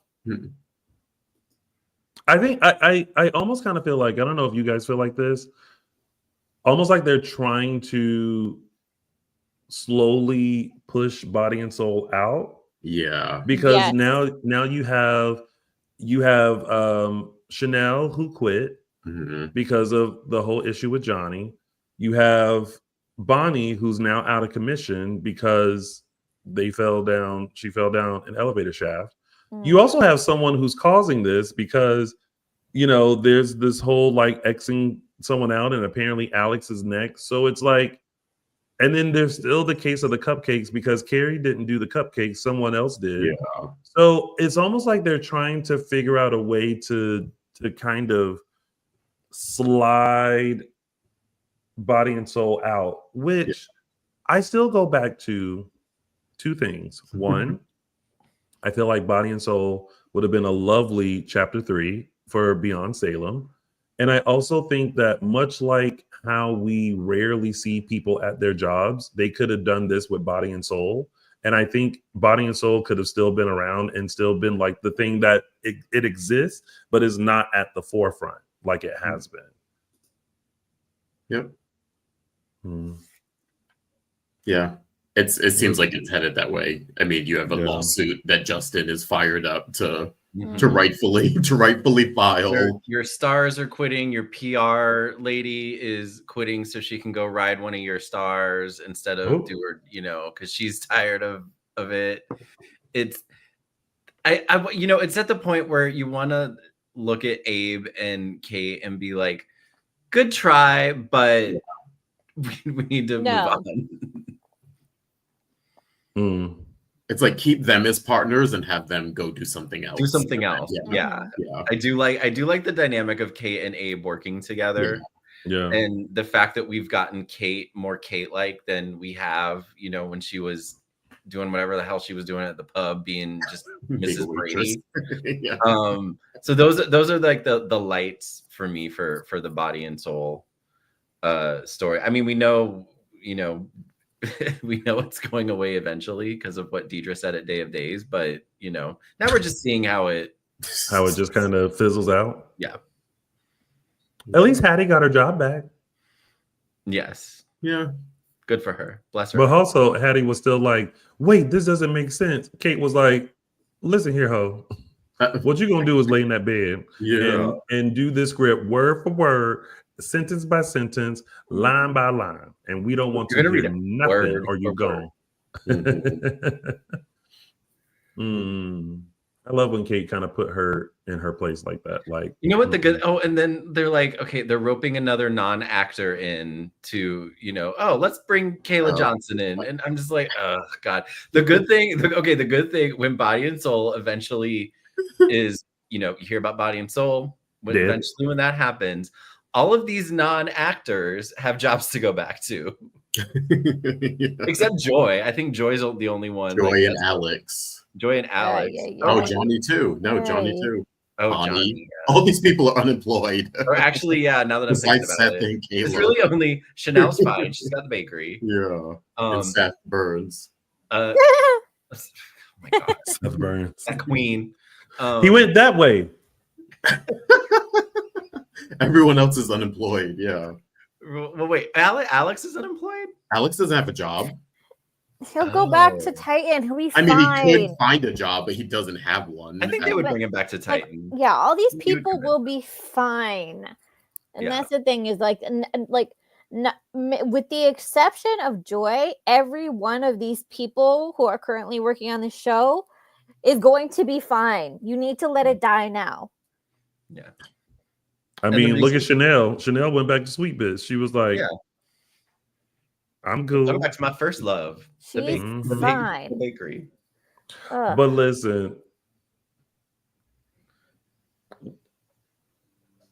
Chanel,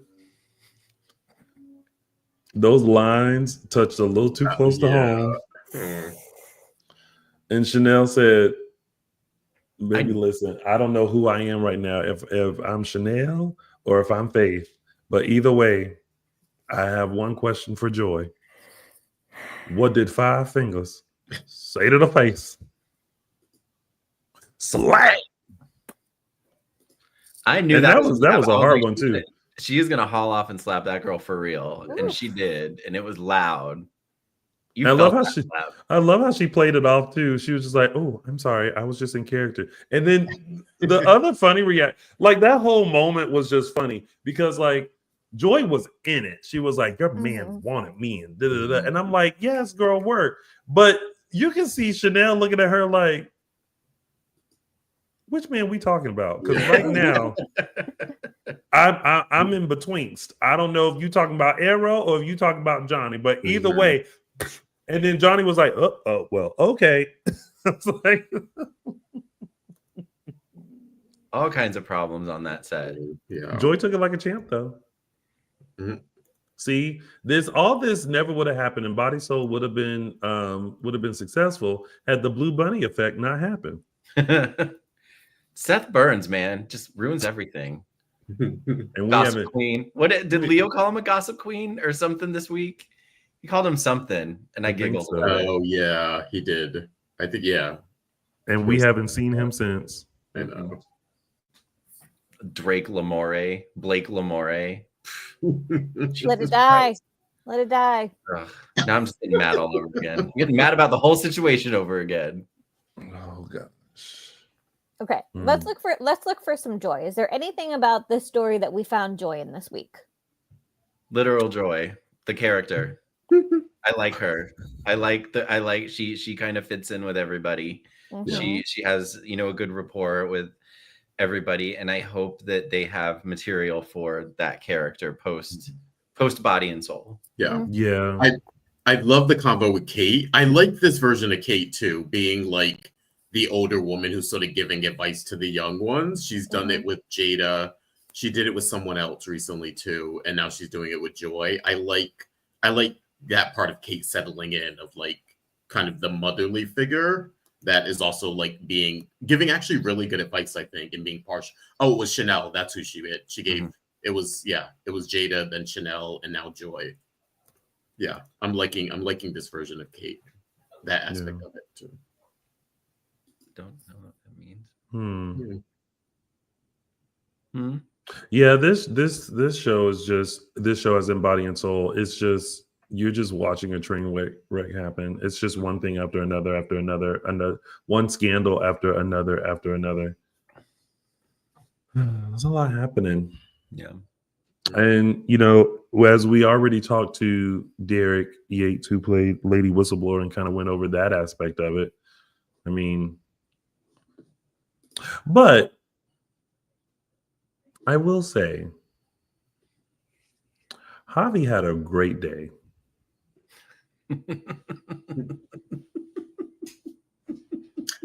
And he must have fit in a lot in that window after lunch. Was that a little rewrite there?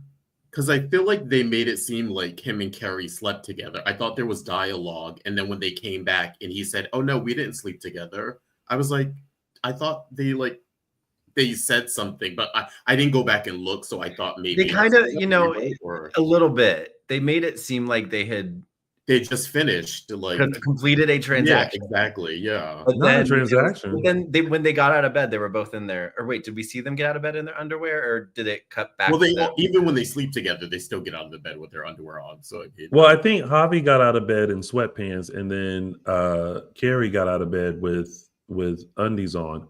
How I know that, I don't know. I think I was just paying attention to the show.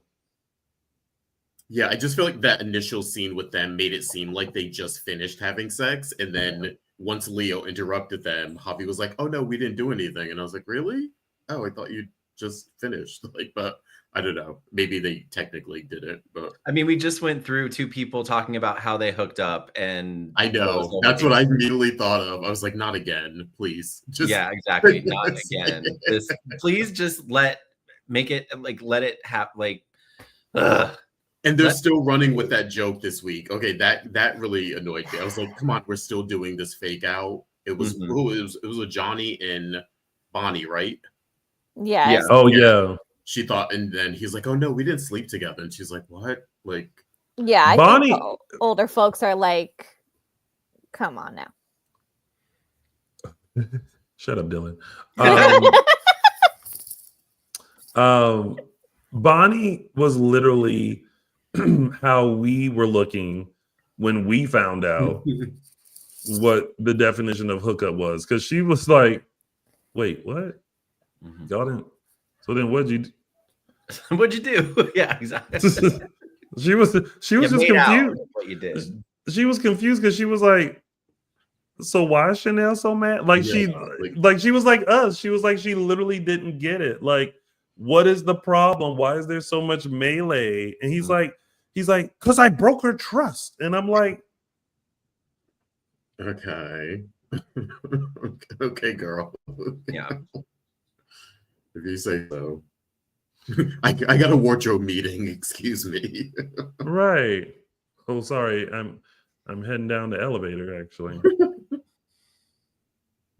And again, the response when things happen, like you see someone falling down the elevator shaft, and you just. What was he gonna do? Jump in after her? Yeah. Yeah. Can you imagine? So, Bonnie. So he lands on top of her now. She breaks his fall. He's right. He's fine. Okay, so he's fine. He sends his love. Yeah. I'm glad Michael Mattis always catches my little things. Yeah, the anti-Barbara call. I got it, yeah. It's fine. Fine. Fine. Everyone's fine. Dad's gone. Dad's dead. No, Dad. He's fine. He sends his love. Oh my gosh. Oh, good stuff. Oh goodness. What were you gonna say, Araceli? Okay, great. I'm just saying to recap all right. So Bonnie's out. She down the shaft, replaced with Kayla. Oh dear. Stephanie probably on her way out because she wants to be with Alex, which Joy's unaware of. Leo is all like doing like kind of trying to scene block with Javi, new storylines, unaware that his storylines have to be put on pause. Kerry does not seem to be is Lady Whistleblower, but is probably not the person who is actually causing bodily harm to people on set. No. In conclusion, throw it all out. That recap brought to you by Araceli Aviles, your cool Tia. Who is done. Question. I need a reminder. On New Year's Eve, did Philip and Stephanie sleep together? Yeah. Yes. Yes. She did not tell Alex that detail, did she? Yes, she did. No, I thought she did. Did she? Mm-hmm. Yes, she did. When they were talking. She was coming out of his room the next morning. Oh, yeah. I forgot about. See, I was trying to remember. I was like, why isn't she? Because he's fessing up to sleeping with Joy, and I was like, why isn't she doing the same? Because he already knew. Yeah, No, she did though too, and she did in the conversation. Oh, yeah, I missed it, and I was waiting for it, and it didn't happen. Because she was saying, because he was saying, oh, if I knew, I wouldn't have been with Joy, and then she said, if I knew, I wouldn't have been with Philip. So they were both like exchanging that they slept with each other. I'll be honest, guys. I find Alex and Stephanie more. I find I like them more when they're like kind of toying with the idea of being together than when they're actually together. I don't know why. Because they fuck it up every time. Yeah, and I don't know. It's They like managed to I cock it do up. see the chemistry, and I do think that, you know, if they were to give their relationship a go this time around, it would be different. But there's just, I don't know, there's just something about them together that I'm just, I don't know, if it just doesn't grab me. Side note, do you have bells on? Huh? Do you have bells on? Bells? Yeah. No. You sound very jingle bell, jingle bell, jingle bell rock. When you move, there's a jingle. Do you have any jewelry on? I do not. Unless you're. Oh, unless maybe it's static. Maybe it's the microphone rubbing against. Maybe it's not. It sounds like it might be my hair. Maybe it's my hair. It's probably your hair. Well, then your hair sounds like jingle bells. I was like, what? I was like, what? Yeah, it sounds what? like you're shaking maracas as you're talking. Yeah. I'm like, what part of her outfit would she be covered in bells? Like, but then as I said that, I was like, well, it's Araceli. Like, she probably has on some like Disney something like Christmas circa like 20 like 23. I mean, I do have an ugly Christmas sweater that's something like that, but it's not Christmas anymore. I guess it's just my hair. Christmas can be whenever and you need it. I don't know. I got big hair. I'm sure people still have their Christmas trees up now. They're just now calling it a Valentine tree. I'm gonna judge you so hard. Every day there's a new Christmas tree on my block when I'm walking Bimby. No, I judge so hard. I think I understand Christmas lights just because it's winter and it's kind of dark and gloomy. And if you want to kind of not be dark and gloomy going to January, okay, I get it. You know, but the tree, no, that thing's got to go. You know what? I'm giving everybody a pass for the next few years. Whatever makes you happy, do it. If leaving a Christmas tree up in your house will make you happy, do it. I'm just saying cookies are good any time of the year. True. Well, speaking of cookies, I don't know how that was going to transition. I wasn't going to. We can talk about the sweet Kyriakis brother. Those boys don't eat dessert. Oh, gosh. Everybody is keeping this secret. Yeah. I mean, I feel like that's it.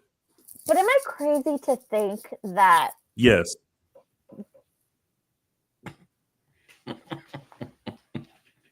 Am I crazy to think that Philip and Xander might actually have a shot at pulling this off? No, I think I feel like we expressed that last week that there's Araceli wasn't here. Yeah, you weren't here. Last week we kind of discussed it, and I think we were all somewhat in agreement that there's potential for them to actually work well together. Unfortunately, there's this elephant in the room now that will eventually come out. The fact that the letter was faked. Yeah. Oh, you're being not funny. That elephant. Not that elephant. Not the blood diamond elephant. Oh Lord. Oh Lord Jesus. This elephant. Oh Lord Jesus. Oh Christ. Okay.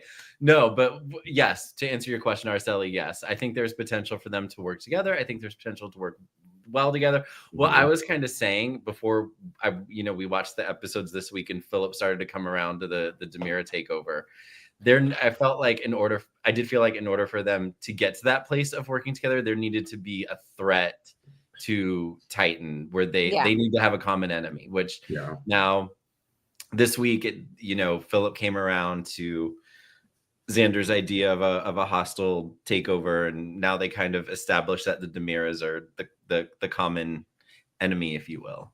Yeah, and I liked Xander bringing up the flower and Kate as like a way to pull Philip in. I thought that was smart, and then also Philip reminding him like you were about to give up Titan for Sarah. She was holding that over your head. Like there's a way we can do this and do it in a strategic way because I also think when Xander was bringing it up, it was kind of maybe all over the place, but I think them sitting down and actually strategizing makes more sense as opposed to Xander. Because I think Xander said something like, I'll bribe someone or we'll do something incredibly underhanded to do it, but I think like with them strategizing, there's a way to like kind of go for it and it to make sense. And this remains to be seen, but now that Kristen is distracted, this would be a perfect time for them to go in and take over, because she's distracted with Rachel being gone. She's distracted, and she doesn't have a lot of allies within the company. She pretty much alienated. She's alienating a lot of people. She's not letting her brothers in on the family business. So she really is kind of the lone wolf, kind of standing guard right now. And now with Rachel gone, she's not doing much of anything. Totally understandable. She should be focused on being a mother when her daughter is missing. But yeah, from their vantage point, it's the perfect time. Not to mention, and I brought this up when Xander had first brought it up, that Philip's concerns were not unfounded when this was initially brought up. His concern of just how bad the war got, people were getting physically hurt, people were getting shot, people were getting kidnapped. Those were all valid concerns, and if he were to take those concerns and kind of bounce off of Xander so that they could find a way to head off any potential problems like that, it could work. I think also on the Demira side, this is kind of what the Demiras need to finally unite and work together instead of constantly getting in pissing contests with each other. That's one of our beefs, is that there's been so much infighting with each family where they're not helping each other. They're not supporting the family. They're just infighting, and these petty fights, especially the when EJ and Stefan kept going back and forth with their games. So I would like to see both family. I would like to see the Demira family kind of pull together and the Kyriakis part pull together to have like a classic, like Demira Kyriakis, or like on The Young and the Restless, the Abbotts and the Newmans, like these like something that's like a soap opera core, like these, families in a business fight. I'm curious to see how it could go. That's just getting back to the core of what Days used to be, where it was those families against each other. And even sometimes, within business. I just kind of feel like, they will definitely be fine and they'll start working together. And then I think we'll have to see when it's exposed about the letter, how then that pans out and how that messes up their relationship. And again, I'm going to reiterate this. I hope when Xander finds out that he doesn't have the typical. He doesn't do too much. He doesn't have the typical Xander reaction that everyone's afraid he's going to have. That because the way I would hope it would go is that he and Philip are able to work together. They reach a point of like mutual respect and whatever for each other. Then the letter's revealed, and Xander is kind of like, okay, Xander will be mad and he'll talk, but he won't do what everyone thinks he's going to do. The only hard part about that is that it's bigger than just Philip. It's Sarah, it's Stephanie, Kayla. Does Kayla know? No. Kayla doesn't know. She doesn't. Because Sarah thought Kayla knew. Yeah. But then she had said something else, and then Sarah was like, okay, I got to worry about you. All right. Well, we'll see how this pans out. Cookie crumbles. We'll go back to the cookie. How that. Gosh, a cookie sounds so good right now. It does. Anywho, well, let's move on to some interesting gals, the Rachels, and we're not talking about a group. We're talking about Rachel Black. And potentially. And allegedly Rachel Black and Rachel Blake. Yeah. It's funny because I was like, when she said, just call me the woman in white, I was like, and I had to look that up because I was like, I feel like I've heard of the woman in white before. And apparently she's the ghost of Rachel Blake, who like haunted the house like back in the 90s. So So back in the 90s, during what led everybody you to were watching then, Tony? Yeah, I'm No, I surprised looked you it weren't up. watching that. Okay, so okay. What I mean, I probably was. I don't remember. This very much predates me. I need a lesson. No, so and I'll try to be quick because there's a lot. Okay, what led everybody to Aramid, which is where Kristen and Peter grew up, was Peter and Jennifer were getting married, and they decided to do the wedding in Aramid. And the way Aramid came about was Celeste was in the hospital and someone mentioned Aramid and she dropped a vase of flowers and was like, oh, Aramid. And that kind of, we're like, oh, shit went down Aramid. Okay. No, she didn't do it like that. She went. I do remember that. Okay. So when they all get to Aramid, there's this woman in white floating around. And, it was right. This was the storyline almost somewhat after the possession. And so you're like, okay, is this woman a ghost? And then there was the parrot man that that Kristen mentioned was a character during the Aramid storyline that was kind of kooky. The woman in white ended up being real. She ended up being Rachel Blake, Kristen and Peter's mom, who lived in the attic of the Blake house where most of the action was taking place during that storyline. So what was also happening during that time was John on trial for Tony's, which we later found out was Andre, maybe, or was it? It was Andre eventually. It was retconned to be Andre. Yeah. John went to trial for Tony's murder, was convicted, almost got the gas chamber. It was revealed that he didn't do it. He got out. They all went back to Salem, and when they went back to Salem, they brought Rachel Blake back.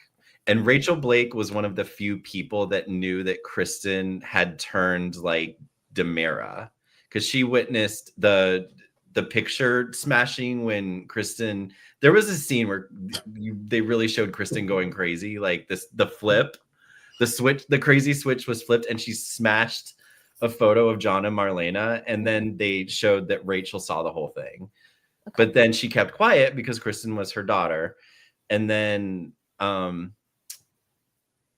some other stuff happened. The whole Paris thing where Stefano was keeping Marlena in a cage happened. They all went to Paris to try to find That's Marlena. when I started watching. So I think this happened right before I started watching. Mm-hmm. Okay. And so there were all of these tunnels, of course, because Demiras love their tunnels under Paris. Mm-hmm. And at one point they were trying to find Stefano. Rachel Blake found Stefano and held a gun to him, but there was a gas leak in the tunnel. So she fired the gun. There was an explosion. Stefano and Rachel were both presumed dead. Hello, Mark J. Freeman. He's in Cincinnati. Hi, lady. They were both presumed dead. A few months later, Stefano, of course, showed up, but Rachel still was has been presumed dead all of this time. Okay. So Rachel started her story on Days as the woman in white because she was wearing a white dress with the veil over. Never saw her face. The reason we didn't see her face was because she had a scar from something Stefano did to her years ago. And so that's kind of like a basic summary of Rachel Blake and the woman in white. Yeah. Also, Rachel was the angel to Stefano's devil, basically on Kristen's shoulder. So before Kristen finally went over to the dark side, there was a push and pull between Rachel and Stefano to see who was gonna win out to sort of Kristen, whether she was gonna be good or not. Yeah.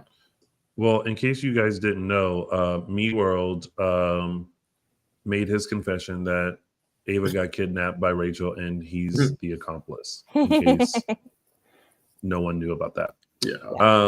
Christian Meworld does too much. You do too much, Christian Meworld. Let him live his Pull it back, fiction. Christian Meworld. Pull it back. He is living his soap fiction life, honey. Okay. You what? I was gonna say I'm loving this. I loved Rachel as a character. I think they killed her off way too soon. Although this one, I don't know. I'm getting projection vibe. I'm thinking this is mental illness. This is not. That's what I thought. Who has mental illness? Rachel, young Rachel. Little Yeah. Rachel. Because it was, at first I was like, oh, this is a great thing. But then when I saw, there's two. I don't know if you noticed at the very last second of Friday's episode, both Rachel's hands are on the candlestick, and I was like, that's what wait gave it a away. minute. Also, two things. This Rachel, the animosity about when she's telling young Rachel to get Ava, that's definitely not Rachel Blake. She was like sweet angel. And so I'm like, okay, maybe they can either go in a different direction where maybe she's become jaded over the years. If this is the actual Rachel Blake and she was alive all this time, they could do this storyline where she became jaded or something. So I was like, okay, maybe that's an out, because her telling young Rachel to go after Ava would not be something that Rachel Blake would do. No. And then, of course, at the end there, when both of their hands were on the thing, I was like, oh, it's her projecting. I'm thinking it's young Rachel projecting. Yeah. And I missed that. Yeah.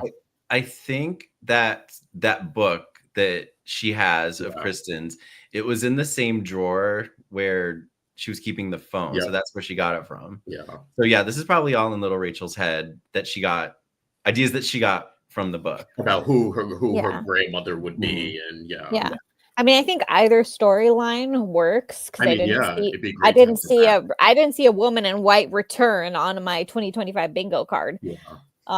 So I would enjoy either one, but yeah, this is definitely intriguing. This is probably the most intriguing of storyline of the week.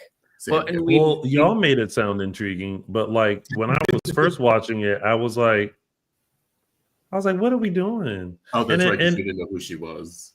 But I was also like, I mean, listening to y'all, if this was in Rachel's head, why was she using an old phone?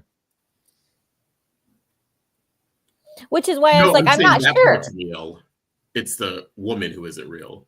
Oh. Like Rachel is in a house. I also don't know if it's Aramid, because back in the day, Aramid was not near Salem. It wasn't that close. No, it was basically the other side of the world or a country, or it wasn't. So I'm guessing maybe that, I don't know if they're going to make that part of it too, where who knows, maybe she's somewhere in Chicago as opposed to. I mean, Aramid. regardless, Aramid seems strange. I mean, Rachel is very resourceful. I mean, I know that people are like, oh, she couldn't make it that far. I'm like, I don't know. She might be able to make it that far.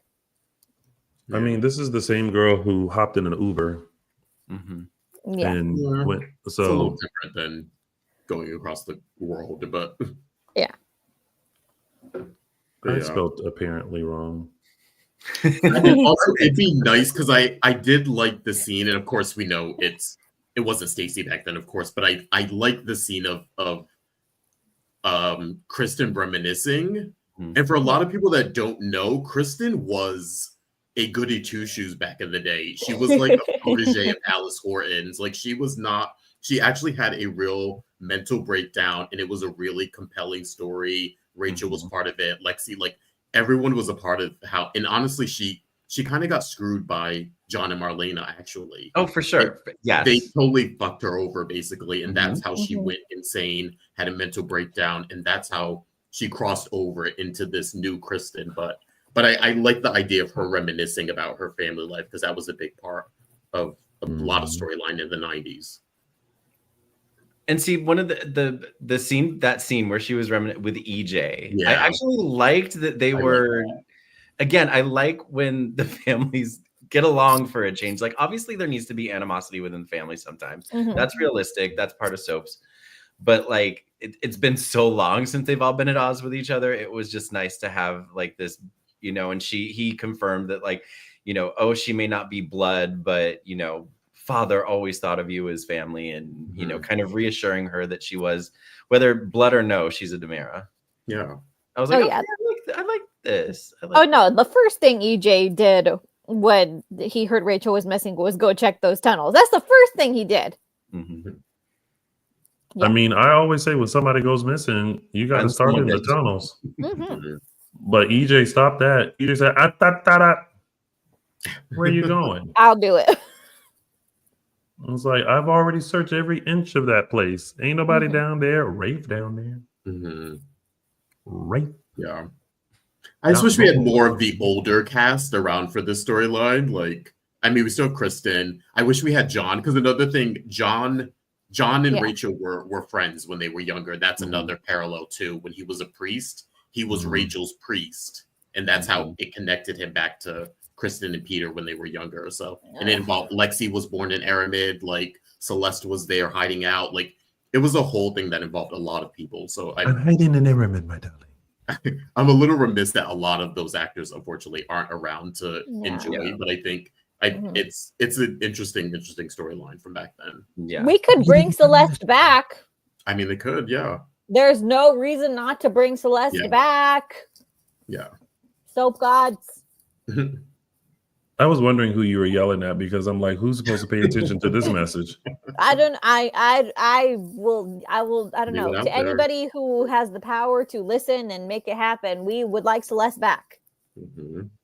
You know, Celeste could come back in like her son's form, right? Like maybe her and Stefano had a son. Cameron, you mean Cameron? And I could be that son. Huh? Not Cameron, you mean? Cameron. Cameron's on the Young. He's on the Young and the Restless now. He can't come back. Oh, is that their son? No, that's her son. That's her son. That was Well, she had another one named Terrence, and I will come back in the same voice, darling. Like, hello, I take after my mother, darling.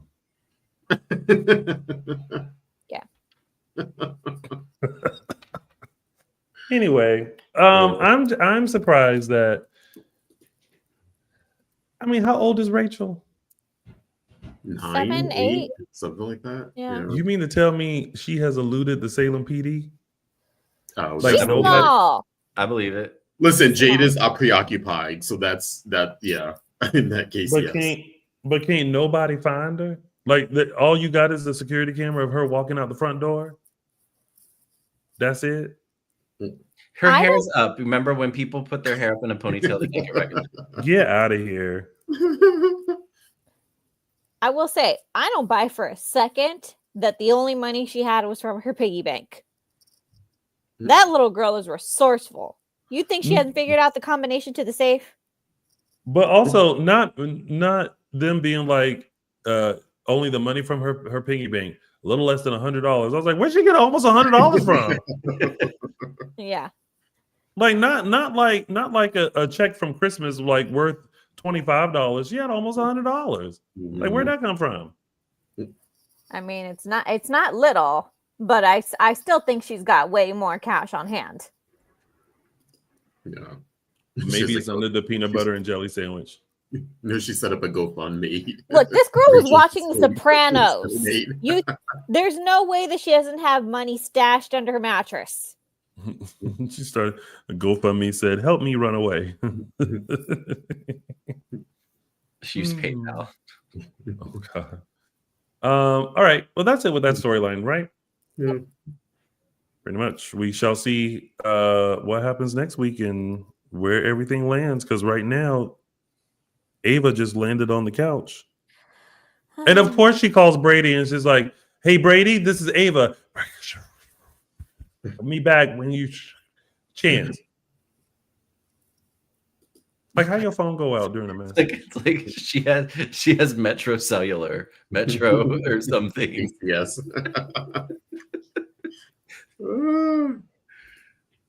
Get a main carrier, Ava. Anyway. Okay. Oh, and everybody wants us to talk about how red Brady was coming out of the shower. Didn't we already talk about that already? Yes, but let that man be red. Let the man be red, but also, guys, think about when this was filmed. Eric Martzoff probably had a sunburn. Just deal with it. Maybe. He took a hot shower. He had been through a lot, okay? His daughter's missing. He was tired. Hot showers make you feel good. Look great in towel, though. All right, let's move on to our tidbits. But before we do, just a gentle reminder, everybody, make sure you follow us on all social media platforms. Dishin Days Show on Facebook and Dishin Days on Instagram, X, and Threads. Also, make sure you subscribe to our YouTube channel if you haven't already. And while you're at our YouTube channel, Make sure you join our exclusive members only page, where you can also participate in such things as our virtual event that is happening right after the show called After the Dish, where we take a deeper dive with fans face to face over Zoom to talk about our favorite soap opera days of our lives. And as you can see, you can also ask questions to our guests. So, all a part of the membership. So make sure you check it out. Also, listen to us on your favorite podcasts, Google Podcasts, Spotify, Apple Podcasts, and iHeartRadio. If you need to take us somewhere and listen to us in case you don't want to see our face. Also, go show some love to my old friend, James Lott Jr. over at JLJ Media on YouTube and where all podcasts can be found. Found it. Now let's move on to our tidbits. Kiss the cook. I don't understand how Jada hasn't picked up on like this. You ain't Rafe. Yeah. Like even right off the bat. Like, it's not subtle enough for someone like Jada, who has been established as the one person in Salem that knows shit before everybody else, that she's not picking up that this is not Rafe, or that she has no knowledge of what happened or like the fake, what happened before with him, that, oh, there was a Rafe impersonator floating around town, you know? And it, I guess Jada can't be perfect all the time, but it is disappointing. Yeah. Also, did they drop the sleeping thing? Because remember last week or 2 weeks ago, we thought it was going to be a celibacy thing. Because remember, EJ told Arnold he couldn't sleep with Jada. They explained that for today, for like one day. Yeah, that's what I'm saying. But they, like, what's the plan? There was no mention of the plan. I felt like they was going to say something, but then I don't know. That's the part that's concerning. EJ's just gonna pop up all throughout the night to be like, exactly. Did you sleep with her? Like, is he gonna check in every single morning? Like, this makes I thought he was gonna be like, oh, we need to stay celibate till the wedding. Like that was gonna be the compromise, but I don't know. They just kind of dropped that part of it. It's always close calls though. But there's a lot coming up though. Yeah. So we'll see with that. Was that it with that tidbit? Yeah. I mean, exactly. She should know her man. Yeah, I mean, I anticipate being very, very, very angry with this storyline in next week's show. But till that, stay tuned. Well, oh, sorry, we did get a little plot. EJ wants Arnold to help get rid of Jada and then take over as commissioner. I was like, what? Yeah, like he can. Yeah, this is clunky. Like, this is clunky. Like what? But also, why if he gets rid of Jada, why would Paulina give him his job? Like it didn't make any sense. It's not a solid plan. It's not a EJ. They never are. EJ's failing at his Stephanie would be disappointed.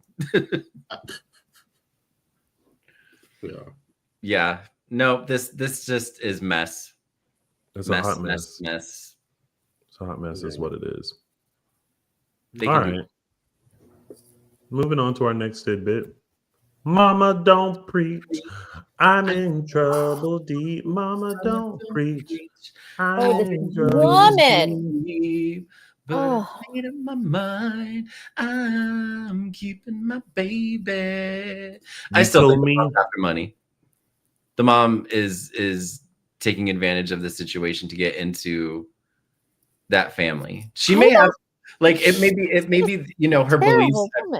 So yeah, she's an awful, terrible. Oh, she's just a terrible mother. It's very someone. Okay, so for my caption that this week, I didn't pick it, but so the photo is of Holly, Tate, and Sophia. And someone response was just a picture from The Handmaid's Tale. And I was like, yeah, that's like pretty straight much up out of The Handmaid's Tale. Ugh, yeah, pretty much. And I every time like Jada kept like not Jada, excuse me, Tamara, excuse me, Ava. Every time Ava kept like inserting her. I was like, Ava, just don't. I was like, just stop. Yeah.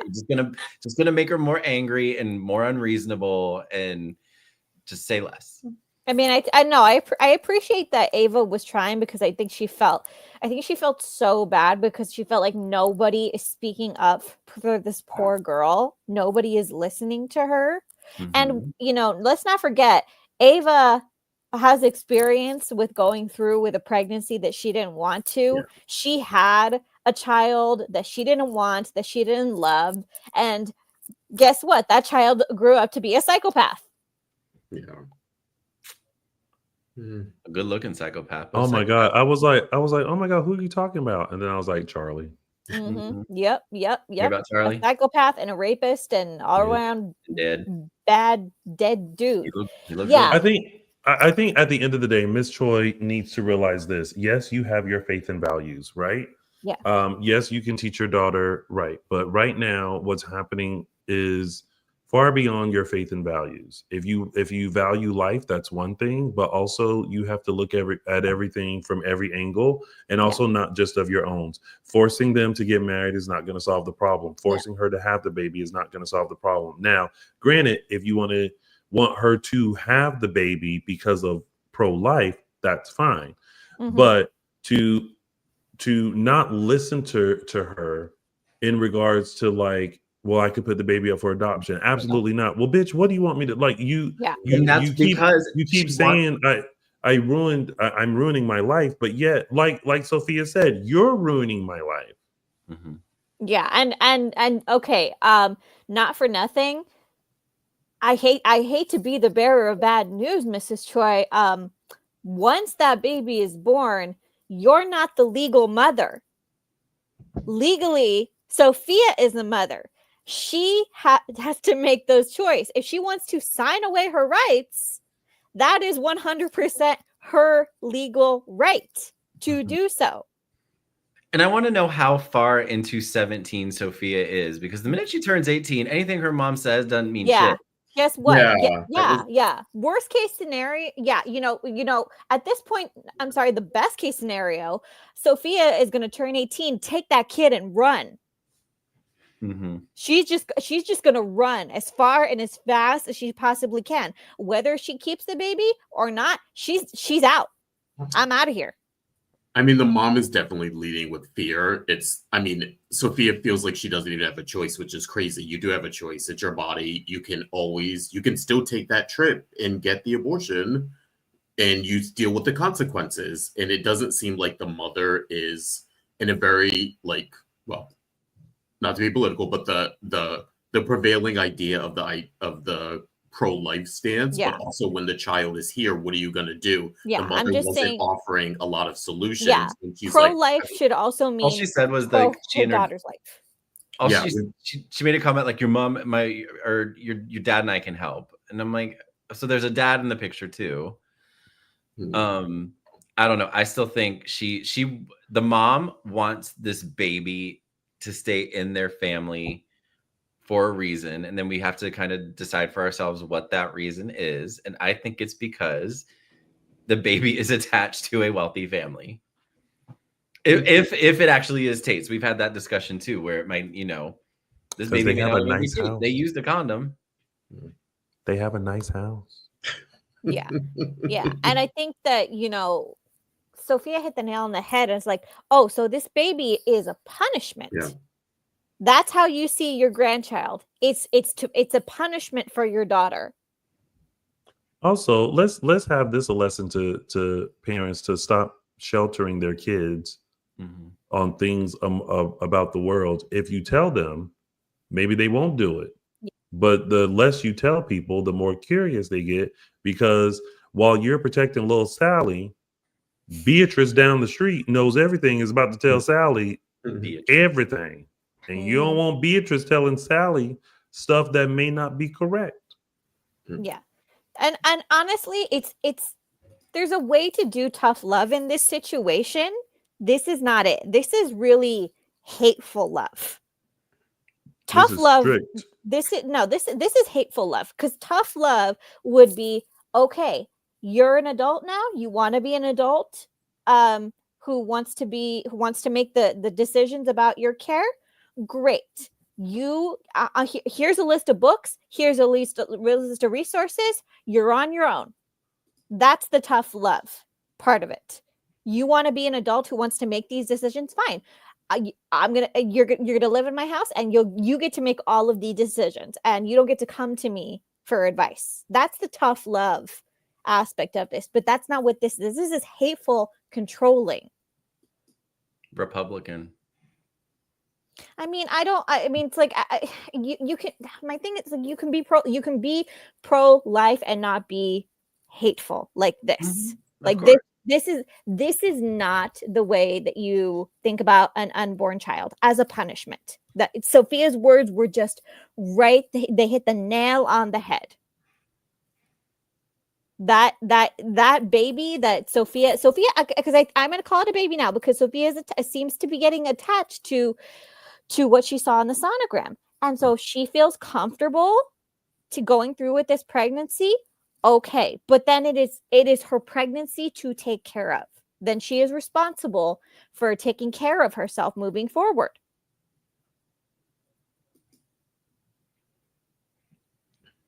Yes. Yeah. Sorry. This woman drives me nuts. Oh, she drives everybody nuts. And poor Holly is just looking around like, child, y'all, this is too much. Mm-hmm. See, on this one, Holly's like treading water at this point. Like, in, out, I love him, but, and I'm like, look, you love him, but you're 17. You don't need this. Yeah, she can't help but make it about her. She's not mature enough to. No. And most people aren't, whether they're 17 or 18 or 35, to sort of handle this type of situation. So. Yeah, no, she could be in her 30s, and if her boyfriend is boyfriend's ex was pregnant, no, that's not her situation anymore. Hmm. Well, we'll see what happens. Because there's a lot going on for sure. Mm-hmm. Well, paging Dr. Evans. We need Araceli's phone to ring, her doctor's office phone. Right. It's like everybody needs Marlena right now. Marlena has so much going on. Marlena needs a Marlena. Where's Marlena's Marlena? I don't know. But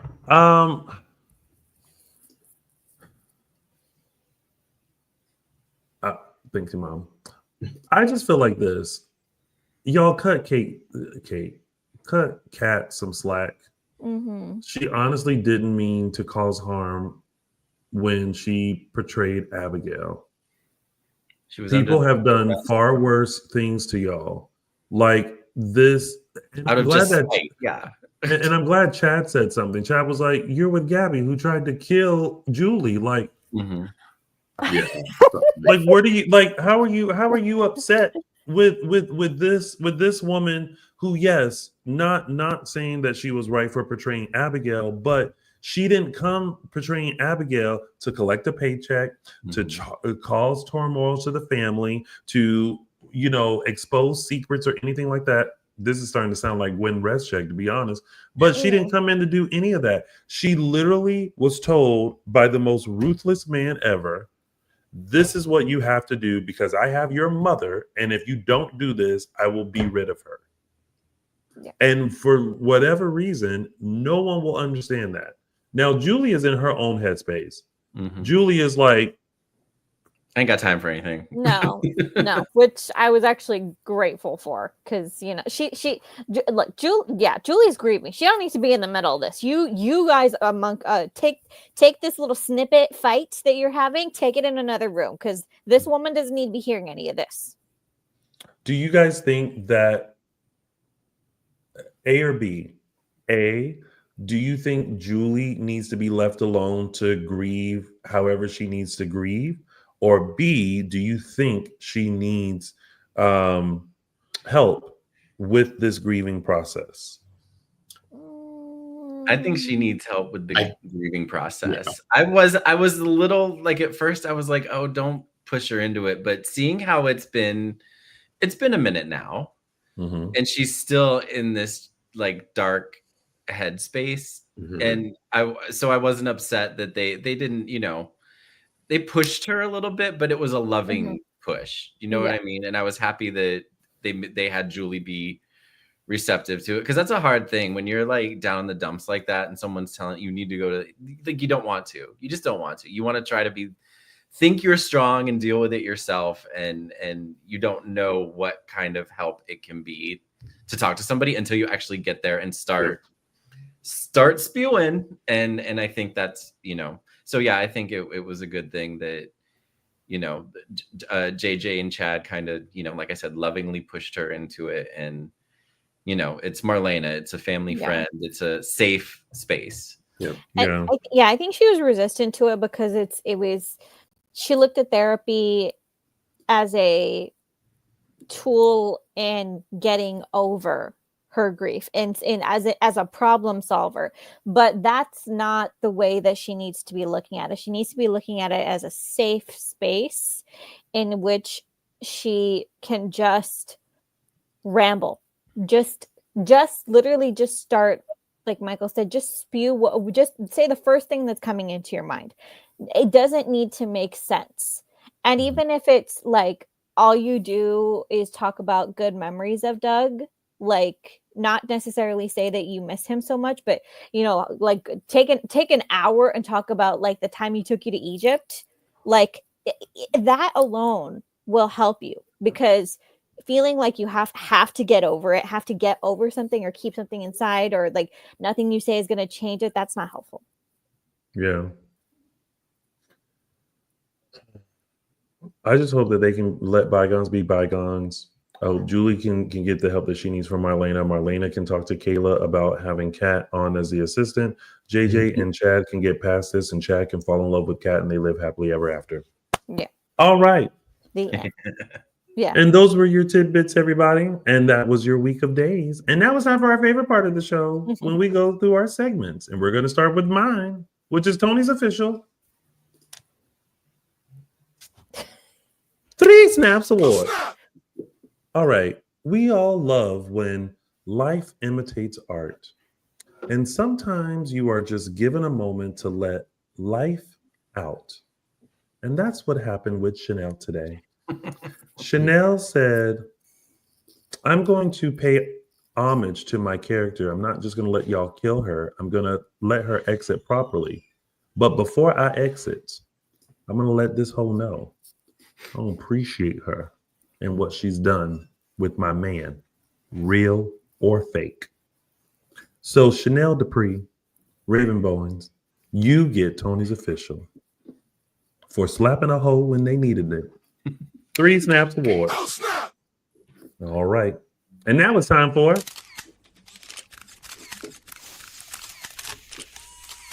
Caption That. All right. This week's Caption That comes courtesy, as I mentioned earlier, of Sophia, Tate, and Holly.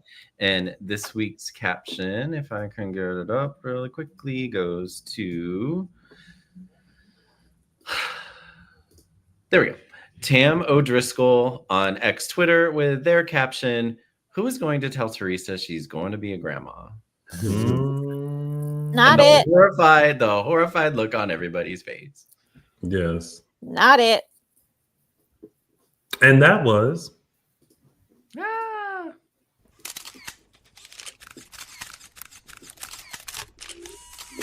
Caption That. And now it's time for Those were the days. All right, everyone, take you back to January 22nd, 2014, where Daniel Cosgrove debuted as Aiden Jennings, who will probably go down as one of the most tragic figures in Days history. So rude. Everything that they went through. But for a play-by-play, I kind of go through his time on the show and the behind the scenes of his time on the show. In my Those Are the Days Extended, which will be up later today. But yeah, it was January 22nd, 2014, when Daniel Cosgrove joined the show as Aiden Jennings. And that was Those were the days. I saw Daniel that was Burbank Airport once. he He was was outside. a very nice gentleman. Mm-hmm. Shout out to Daniel Cosgrove. Hi, Daniel Cosgrove. And now it's time for It's a gift. And this week's It's a Gift goes to the diva herself, Miss Deidre Hall, this time as Hattie Adams.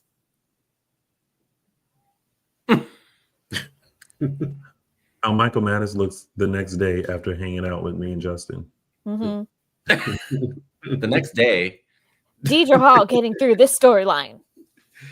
This was also Marlena when she was in the middle of that gay lunch that she had to endure. Like, Jesus Christ. Like, can I just go find my husband instead of dealing with you queens, please? Mm-hmm. Ain't nobody got time for this. Great. All right, y'all. And that was It's a gift. And now it's time for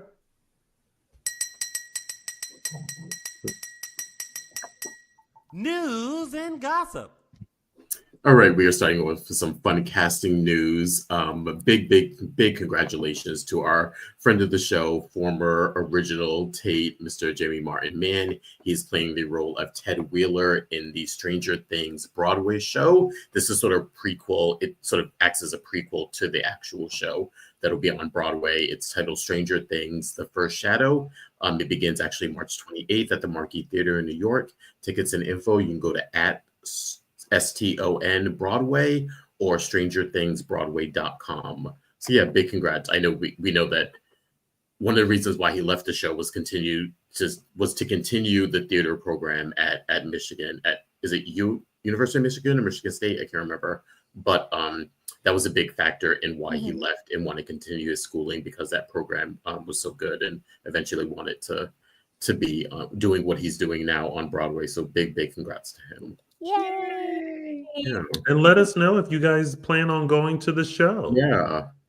Oh yeah, if you're in the area, please go support. Yeah. Next up, Days alum Allison Sweeney and Victor Webster will star in the new Hannah Swinson mystery titled Reality Bites. This will premiere on Thursday, February 6th on the Hallmark Mystery Channel.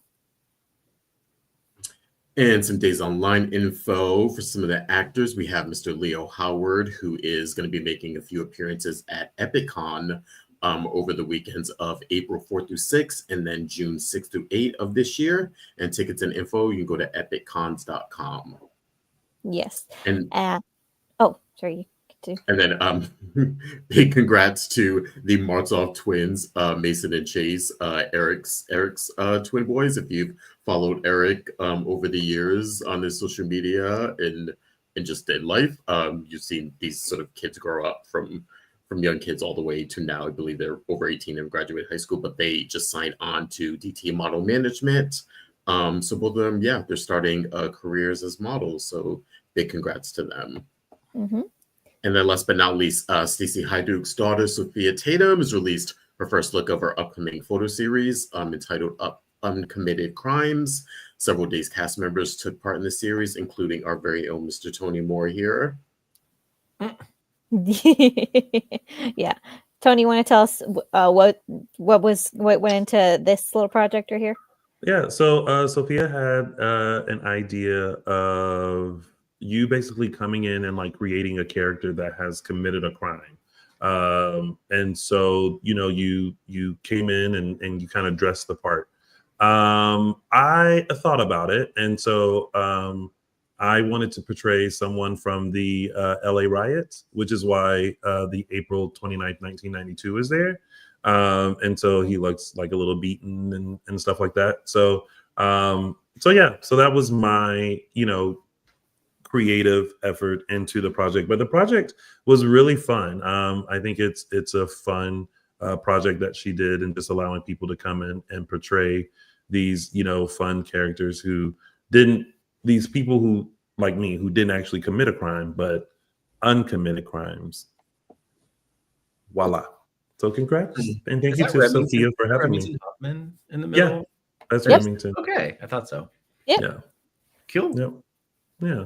So make sure you check out Sophia Tatum's Instagram for all the other photos. Yeah, they're gonna look so cool when they're up in print. Mm-hmm. Agreed. Yeah. Mm-hmm. All right, next up, the day players will be kicking off their 2025 tour very soon.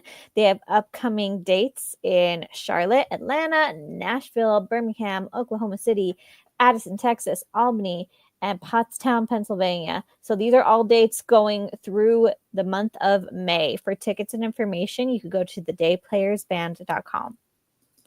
Yes, and we have another Girls Just Want to Have Fun Q&A Zoom. This one's with Emily O'Brien and Stacey Hyduk on January 29th.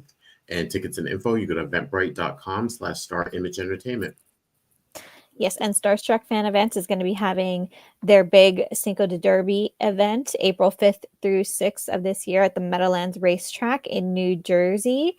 For tickets and information, go to starstruckfanevents.com. And this year's event will feature Paul Telfer, Lindsay, Godfrey.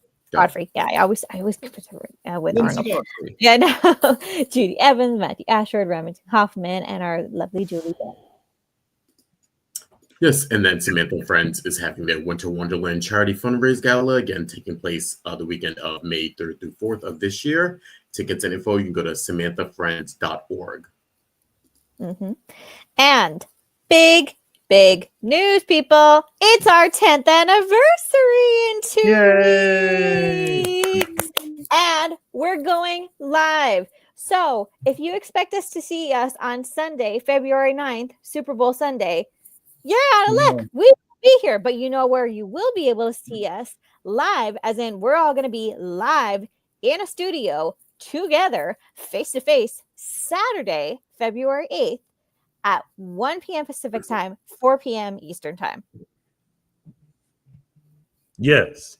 Yes, and if you are in the area, if you're actually in the LA area or anywhere near us, that same day we are actually going to be live and in person in West Hollywood for a get-together celebration for our 10 years of Dishin Days. We will tell you about more details to come on that very, very, very soon. Yes, the live show is on YouTube. Yes, so we four of us be together in front of each other, but the show will still be on streaming. Yes. Yes. And where are the LA people? Are we missing LA fans? I feel like I've been screaming this for months, and it's like, where are the LA fans? Let us know. Come see us. It's gonna be fun. Mm-hmm. Good times. Good times. And that has been